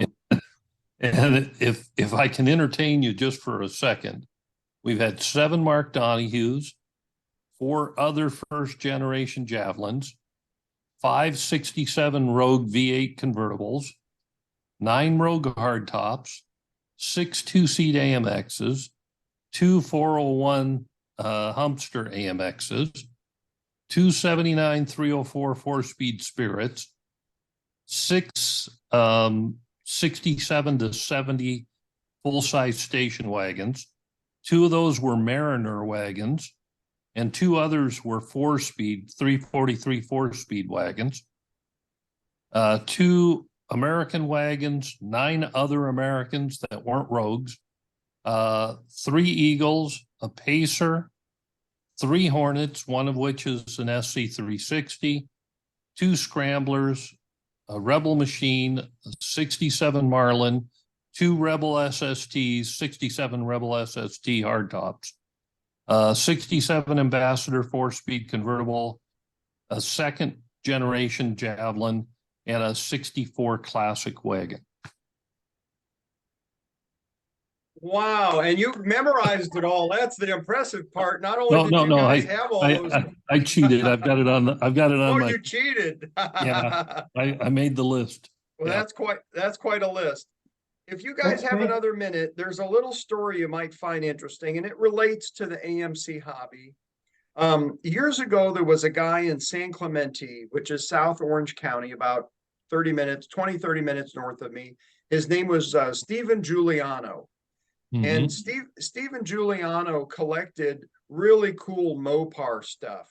And Mopar did a promotion back, I think it was 1970, called the Rapid Transit Authority. And they customized several of their cars and did a tour where they would go to different dealerships, and they would not only have these customized rapid transit cars, but also at certain locations, they would have race cars show up if they were not too far away and not busy racing. So it changed a little bit where there were some race cars, but the primary vehicles of the tour was the rapid transit customized cars. And Stephen Giuliano was collecting, I think there were like 4 of these, and he had 3 of them. Plus, he had a whole collection of memorabilia in a warehouse. It was tremendous. Well, there's a guy in the AMC hobby named Fred Phillips. He's in Canada. And many years ago, he went and toured Stephen Giuliano's collection and was really impressed. And he said, I want to do something like this. You know, I think this is so cool. I want to collect, really unusual and special cars. And Stephen Giuliano said, well, at this point, it might have been the 70s or the 80s, maybe the 80s. He said, the Mopars are already pretty much claimed. There's too many people that are holding on to the really collectible Mopars. And the other, the GM and the Ford, there's a lot of people collecting those, but there's an opportunity for you in the AMC, because Stephen Giuliano, I think he had like a Trans Am Javelin or a Scrambler, one of those. And he also had the AMX2 display body. And so he sold the AMX2 display body and maybe another car like a Trans Am Javelin or a Scrambler to Fred Phillips in Canada. And that's what started Fred Phillips on collecting 10 of the most collectible AMCs that you can possibly find. I mean, the top shelf, top level, AMCs are in this collection. And he's got dozens of other cars as well, but he really focused on AMCs. and we could go into detail about what he's got. But my point is that there's one car that Steven Giuliano could not get. Of the 4 cars, the one that eluded him was the best one of the bunch. It was a 446 pack CUDA that was modified and painted by a famous painter, and it was just so cool. It was a really awesome car. But Steven Giuliano, for a long time, didn't know where it was. And then he found out that it was in a guy's garage. And he went to the garage one day and he had like $200,000 in his pocket in cash. And the owner's daughter came out and he said, look, just show me the car. I just want to confirm. I've got the other 3 cars that were customized for the Rapid Transit Authority tour by the factory. Just let me see the 4th car, which in my opinion was the best of the 4. This one, the Mopar, the CUDA. And he said, just let me see the car. And she wouldn't, the father said no. He wouldn't let Steven Giuliano even see the car. Steven Giuliano calls Fred Phillips in Canada and says, I'm standing outside the guy's house. I know he's got the car. I've got $200,000 cash in my pocket and they won't even let me see it. And it broke his heart. Well, the car finally came up for sale just recently. The guy didn't pass away, but he's getting old enough where he wanted to sell the car and he wants it shown and he wants people to see it.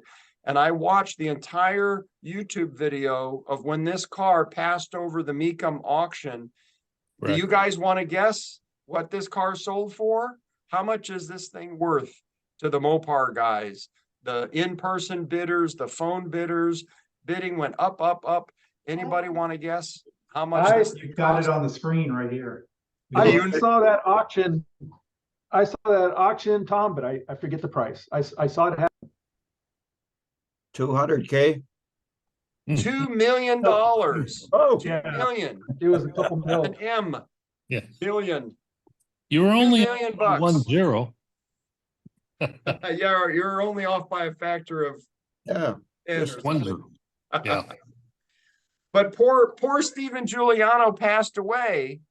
He did. He never saw the car. He had the other 3. He had a room full of memorabilia. He had the whole collection. This was the most important, the one missing piece from his collection. Someone just bought it for $2 million. Poor Steven. Let's say a silent prayer for Steven Giuliano in heaven. I hope that God will give him the 4th car in heaven. Well, yeah, a pretty unique car. Actually, there's another one. Did you know that, Tom? Oh, are there 5? Well, they made one just very similar to this one for another CUDA. And Chuck Smith, the guy that did the paint work and the custom body work, also did the prototyping for Hearst on the Hearst 69 Hearst Olds and some other things.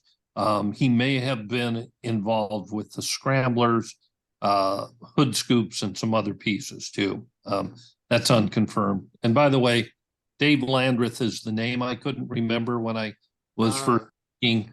A very good man. I feel embarrassed I didn't remember, but once I got cooled off here in the room, it came back to me. But so they built 2 very similar cars, and the story, as best I understand, the first one's been found, and it also had a funny nose CUDA and that type of thing. And then they built this one, and they upgraded this one to look more 1971, or maybe I've got them backwards. But the one that you saw here with the tricolor orange was actually a lime green to start with, and had a different paint aspect.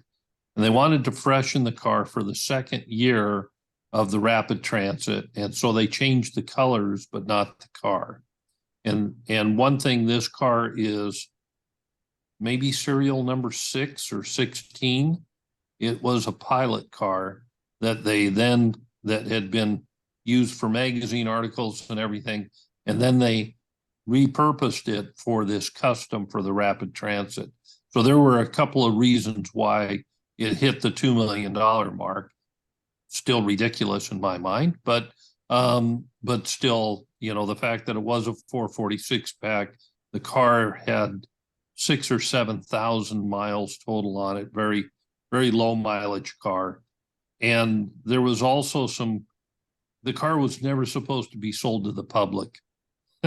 So the guy that owned it actually hid the car because he was worried Chrysler was going to take it back. So that's why it was hidden away in the garage in Detroit all those years. But he used to sneak it out and cruise Woodward and drag race it in his youth. And then he would take it back and hide it in the garage. And he never wanted anybody to know where it was. It was a very, very tightly held secret for all those years. Wow, a wonderful addition to the story. Thank you for all those facts. I think it's super cool. I love the look of that car. I love the paint. It's, you know, that vintage paint. The paint's like 50 years old. I love how they did the front, the nose. You know, it kind of reminds me of the TV show that modified a AMX. I think it might have been an episode of Banachek that was done by Barris or something like that. Yeah, it was done by Barris. What's funny is that car is laughed at, even though it's the same era, same type of thing. The last time that car sold, it was less than 50,000, if I remember correctly. The Banachek car. It sold once for about 20,000, maybe 15 years ago. And then the guy went through and had a restoration done, because the first time that Banachek car sold, the lacquer paint and Bondo was peeling off of the hood and the back. It's a pearl white on the orange. Whoever bought it did a full restoration on it, and somehow it came back up for sale, and it didn't cover the cost of the restoration and got sold again. So, well, I like that CUDA better than the Banachek. And it's funny, I did a Google search. I put in Barris AMX, and then I probably misspelled Banachek. And look what shows my car shows up here for some reason. Hey, that's pretty cool. Yeah. Yeah, it's not the Banachek car, but the Banachek car is interesting, but I love that CUDA. That thing was bitching. Yes. Yeah. Well, the fun thing is we've been able to be around these pieces of history in our life too.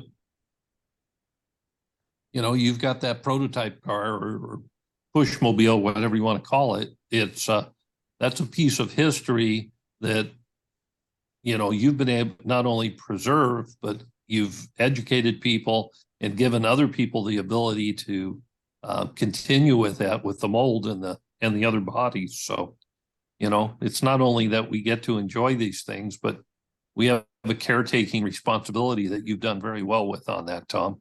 Well, thank you, Mark. That's very kind. You know, there's 4 of us in the world now that are building replicas of the AMX3.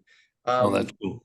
About 15 years ago, when Mark Melvin put on that show at Irwindale that you were talking about, someone was talking about, that was in 2007. It wasn't that Mark Melvin, 2007, you put on that Irwindale show? And that's when I first got it.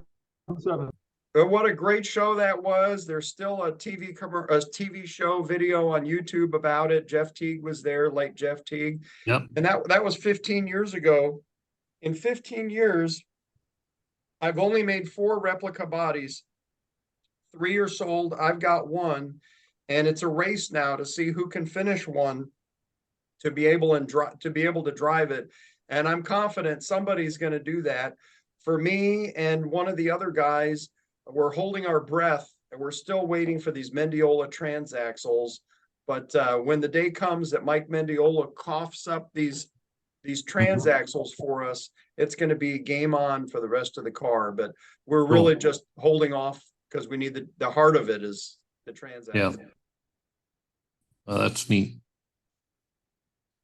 Well, and as you know, I think we all could talk about the one that got away in our AMC hobby, right? Of opportunities to buy something. The one that got away is that Rogue I bought from you. Yeah, that we can find another one, but no, just the opposite. You loaded up the trailer and went. when you had the opportunity on the AMX3. And you were literally on the road before it was a done deal, weren't you? Well, there was no picture. I'll give a recap. So a guy bought it out of a museum in the 1970s because AMC donated it to the Ripley's Veteran Car Museum. This guy bought it. He had it for decades. And he finally decided he was getting old enough, he wanted to sell it. And he was in, I think, Anderson, California, Northern California. And he wasn't computer literate. And he put an ad in the local paper, which only had a population of 10,000 people. It was a small town. That's right. So this guy's like advertising this AMX3 in a little town of like 10,000 people, Anderson, in the local paper. Somebody saw the ad and went on to one of the AMC forums. That's what it was. He had a name. It was the AMC Kid. And he said, I'm not going to buy this, but come on, somebody buy this. We're in a small town. And I read this in the local paper, and he put the guy's phone number. So I immediately called, and I figured it was sold already because, you know, anytime AMX3 stuff shows up, it's like, you know, I figured I'm not going to get it, you know. And I called and called, busy, can't get through, finally got through. And I said, all I want to know is, did you sell it to somebody on the East Coast or the West Coast or out of the country? Because I'd like to follow it.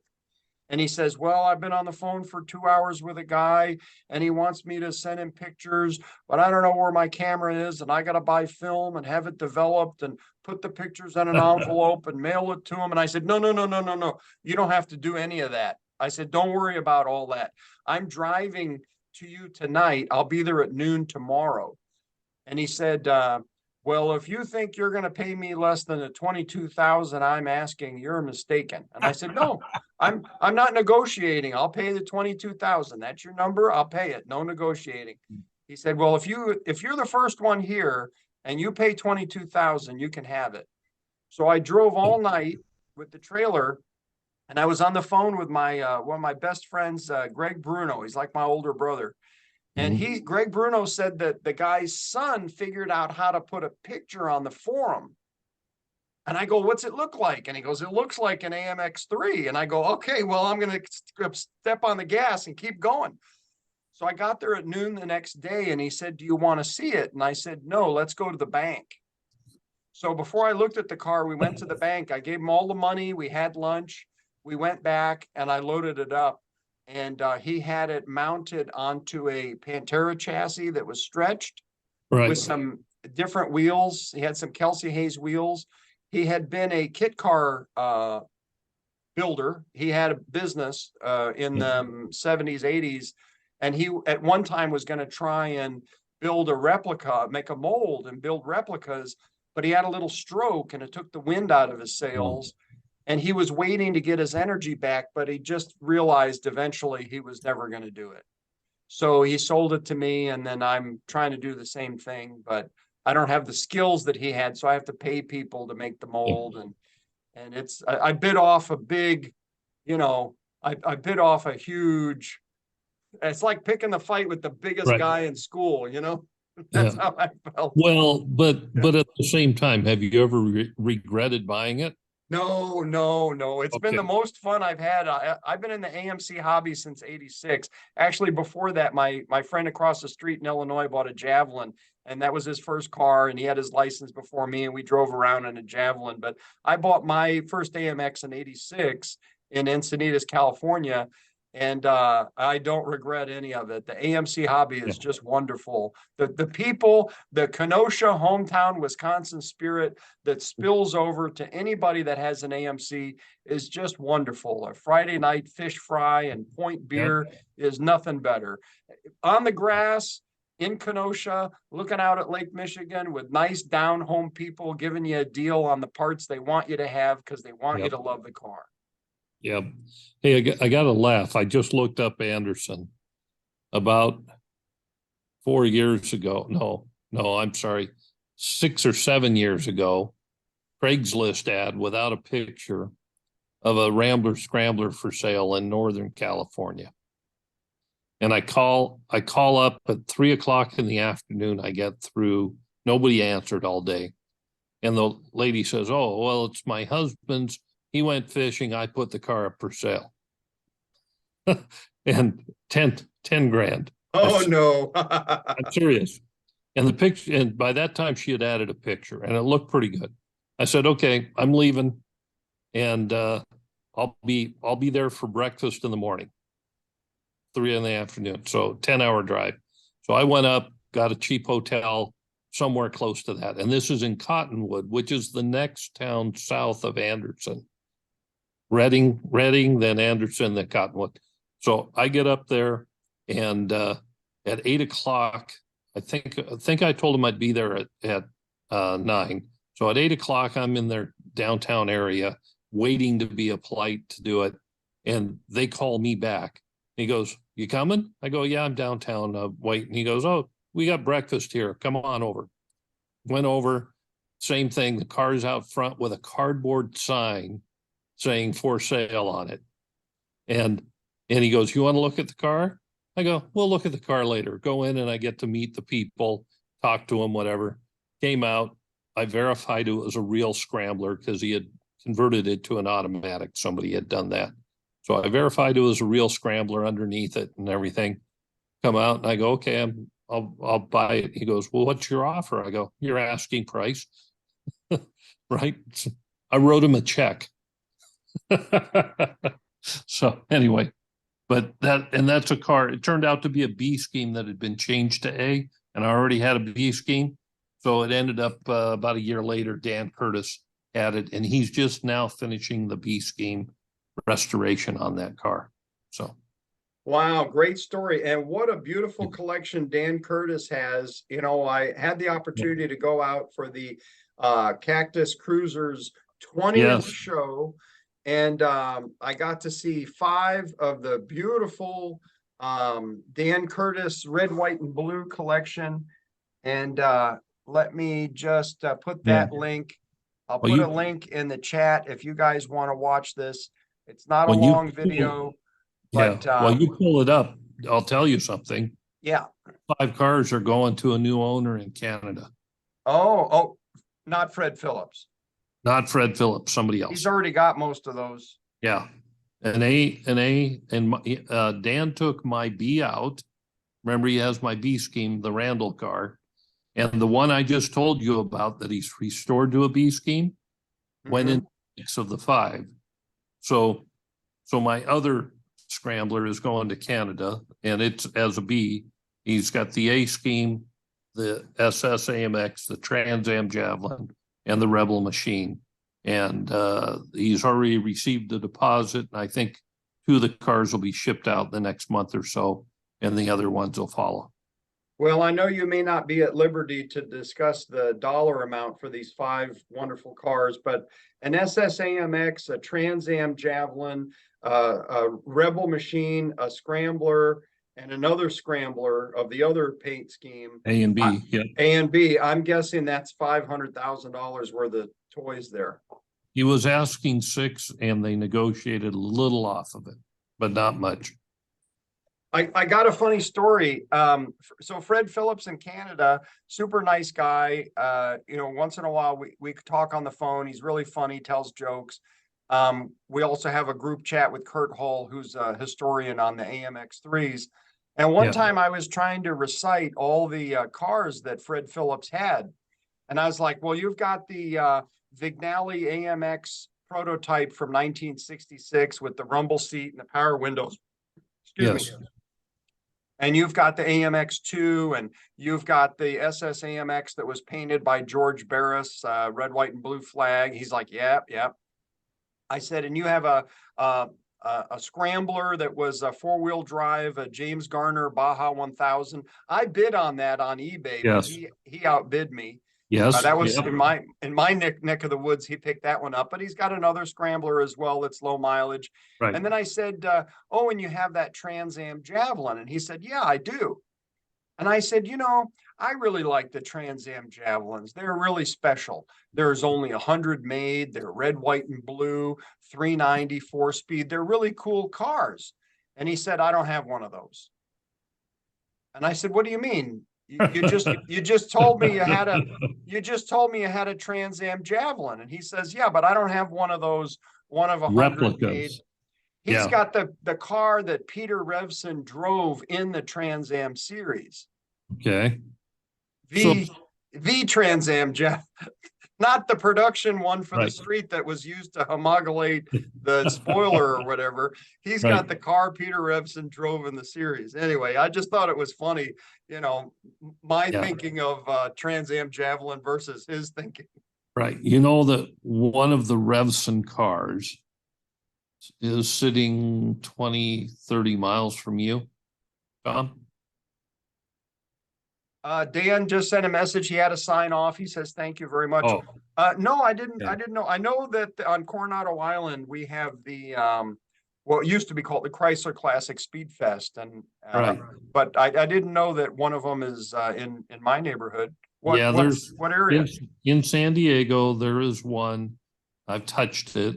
It's, one of the early Revson cars. They made 6 of them. I don't know if you knew that. But they actually, Okay. they had 6 Revson cars. This gentleman's got it. He's got some Ferraris and other stuff. He's got one of the Lola, or one of the 454 powered McLarens that was wrecked back in the early 70s and caught fire. He's got it in the new fiberglass pieces to put it back together. And so anyway, we'll talk privately sometime, but the car's not for sale. He does some Trans Am racing up in Monterey with Chevys and other stuff. So it's sort of an item. And then one of the other cars, actually, they made a 70 Javelin for Revson. People don't know this, but AMC actually delivered 2 70 body Javelins for the Revson Fulmer team. And they never got off the ground because they went to Penske and hired Mark Donahue and Penske. So one of the cars went back to AMC and was their brake test car, a Javelin. And somehow that car ended up, the prep work had been done anyway, but they turned it into a brake test car. Mike Randall ended up with the car. And he rebodied the car in 71 body trim, took it to Riverside and won Riverside with it in 1971. Oh, okay. And the Randall family still has that car. Wow, that's impressive. Yeah. So, and even the Breedlove car, I don't know if you heard the story there, but the Breedlove car was shown at airports everywhere. And it ended up at the American Motors district office here in LA.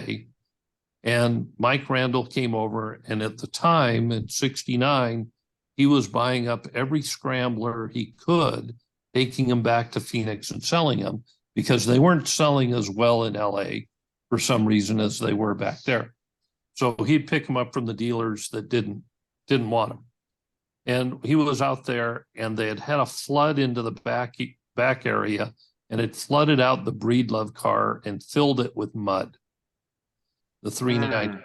Oh. And so Mike Randall asked the district manager, so what are you going to do with that Breedlove AMX out there? Oh, we're done with that. He goes, well, can I buy it? He goes, do you have $1? And he said, basically, he said, if you can load that on a trailer without breaking it in half because it's full of mud, you can take it with you. Wow. So he took this back. Now, keep in mind, this would have been 69 or 70 before he was doing the 401 Gremlin projects. And I think Mike was 24 or 25 when he was doing the Gremlins. So he would have been 19, 20 years old when he was given the Breedlove car. Wow. That's the one that Bill Catula now owns. What a story. Yeah. The story I heard on that car was that it was flooded out in Breedlove's shop.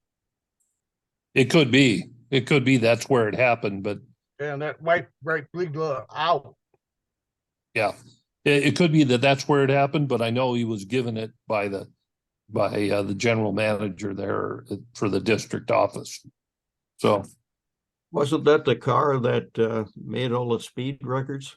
it was 158 speed record. Well, there were two cars that made those records. They had the number one car is the 390 car, and it's gone through a few owners, but it went from Mike Randall to somebody in the Bay Area that used to drag race it, Joe or. Didn't he race a 343 also? No, it was a 390 car. It was, okay. The second car was Lee, right? The wife's car, Lee, I think. And that was a 290 car, and it set a different group of records. And that car is in Detroit. The guy's owned it forever. He used to park it in front of his house in a snowbank. I have pictures somewhere from 25, 30 years ago, and it started rotting. And he did move it into the garage, and he wouldn't talk about the car with anybody. He was very distant. But I talked to Bill Catula a year ago at Detroit, and he and this gentleman have become friends.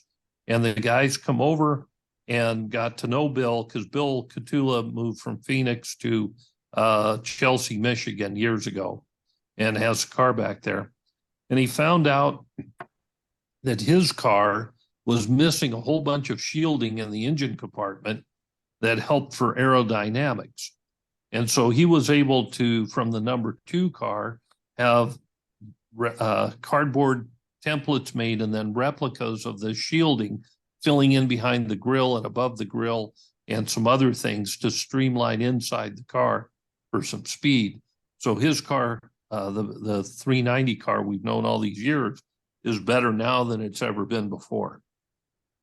More accurate. Wow. Now the 290 car still holds a 24-hour record for speed. Yes. Yep.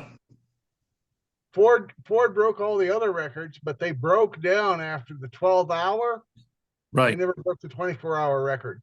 If I remember right, the record it broke was set by a 64 or 5 Comet Cyclone with a Hypo 289 in it. And AMC beat it with the 290 AMX because it was based on displacement, less than 300 cubic inches, if I remember correctly, for that record. And AMC beat that record, and nobody's beat it since. I don't know if anybody's attempted to beat it since for that category. Ford beat it with I think Gas Ronda or Danny Onangas. Driving. Yeah. They beat it about 8 months later or so, but they didn't beat the 24-hour record that Ford broke. That's right. Yep. Well, the first one, they had a problem in that they were running generators on those Cyclones instead of alternators, because Ford didn't go to alternators till 65. So that tells me they were 64 Hypo Cyclones they ran that endurance race with. And they made an ad. There's ads that was in magazines about it too, but I didn't know they went back and beat it later on. Ford's problem is they went to 302 cubic inches in 68 and it knocked them out of the category. So the 289 ended in 68. There was no 69 289 anymore. So there's an article, I think, in Hot Rod on the Ford setting the record. Yeah. I think I've got it someplace, but I don't know where. Yeah. I've got so much stuff, so many places. Yeah, no, it's interesting, but our memories isn't such that we can remember every detail anymore. That's why I make videos. And by the way, I have to apologize. I see now that when I was posting in the chat that I was only responding to one person, and it wasn't to everybody, because you can direct message in the Zoom chat. And so I've reposted all those links if you guys are interested. With regards to the Texas takeover, that 390 car that set the records, at your show, Mark, in Arizona back in, I don't know, 2000, Not the Sedona show, but the earlier one that I think was in Scottsdale. It was, I don't know, Scottsdale, 2004. 2004. Okay, it was a while back. I met that guy and I made a video of him, and that's one of the links that I just posted. It's not on YouTube. It's my own file off my website. So it plays like with Windows Media Player. You have to download it. Yes, yeah. But there's a lot of interesting things about that car, how they cheated. They cut the gas tank in half and enlarged it. And if you watch the video, which is converted from the film of the Texas takeover, they talk about how rocks knocked out the headlights, and they had to put cars around the track at night with their headlights on so that they could see to drive. Yes. Rocks didn't knock out the headlights. It was something like it kept throwing belts off the alternator or something with the alternator. The voltage regulator went. Okay. But they couldn't admit that, or it would eliminate them from it. So they were like, rocks knocked out the headlights, so we ring the track with cars shining their headlights on so they could keep going all night long. It was funny. So it's what was reported. Well, how to put this nicely? All of these efforts were sponsored in order to sell magazines and sell cars. Yeah. So the results had to fit the bill in order to get the next project. And so the people writing the magazine articles were told really quickly, if you want the inside scoop to the next one, you don't tell the bad news. So from your show in 2004 until last summer, when we saw the guy again in Novi, Michigan at the AMO, that was 18 years had passed. Right. And he's getting older. He's got some kind of health problems. He's walking really slow. Yeah. And, at some point he might be interested in letting that car go. And it's a really special car. It's a really cool car. It is. In fact, I should probably reach out to Bill. Bill and I have been friends since I knocked on his door in Phoenix in about 1991 or 2 with my big bad green AMX. And I threw him the keys because he owned 3 or 4 AMXs at the time and none of them ran. And so I said, go drive my car. And I just resurrected it after about 10 or 15 years of sitting. And I had an appointment for a automatic transmission rebuild, because if you shifted down the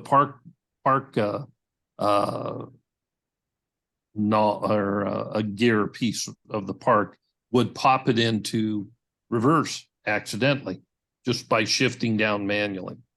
So I hear him tearing around his neighborhood there in Central Phoenix. And all of a sudden, I don't hear the car tearing around anymore in the neighborhood. And he comes back sheepish. He drove it back sheepishly. He goes, Mark, I broke your car. I go, oh, you shifted down manually. I forgot to tell you about that. And all of a sudden, a smile came back on his face. So that's how we became friends that day. And by the way, Bill and his parents were so cautious about what they had in the garage that they took my picture before they would let me look at the car in the garage, so that if something happened, they knew who to send the police after. Well, so, it was your 2004 show where I first met and became friends with Mark Melvin. Oh yeah. So we've been friends for 18 years.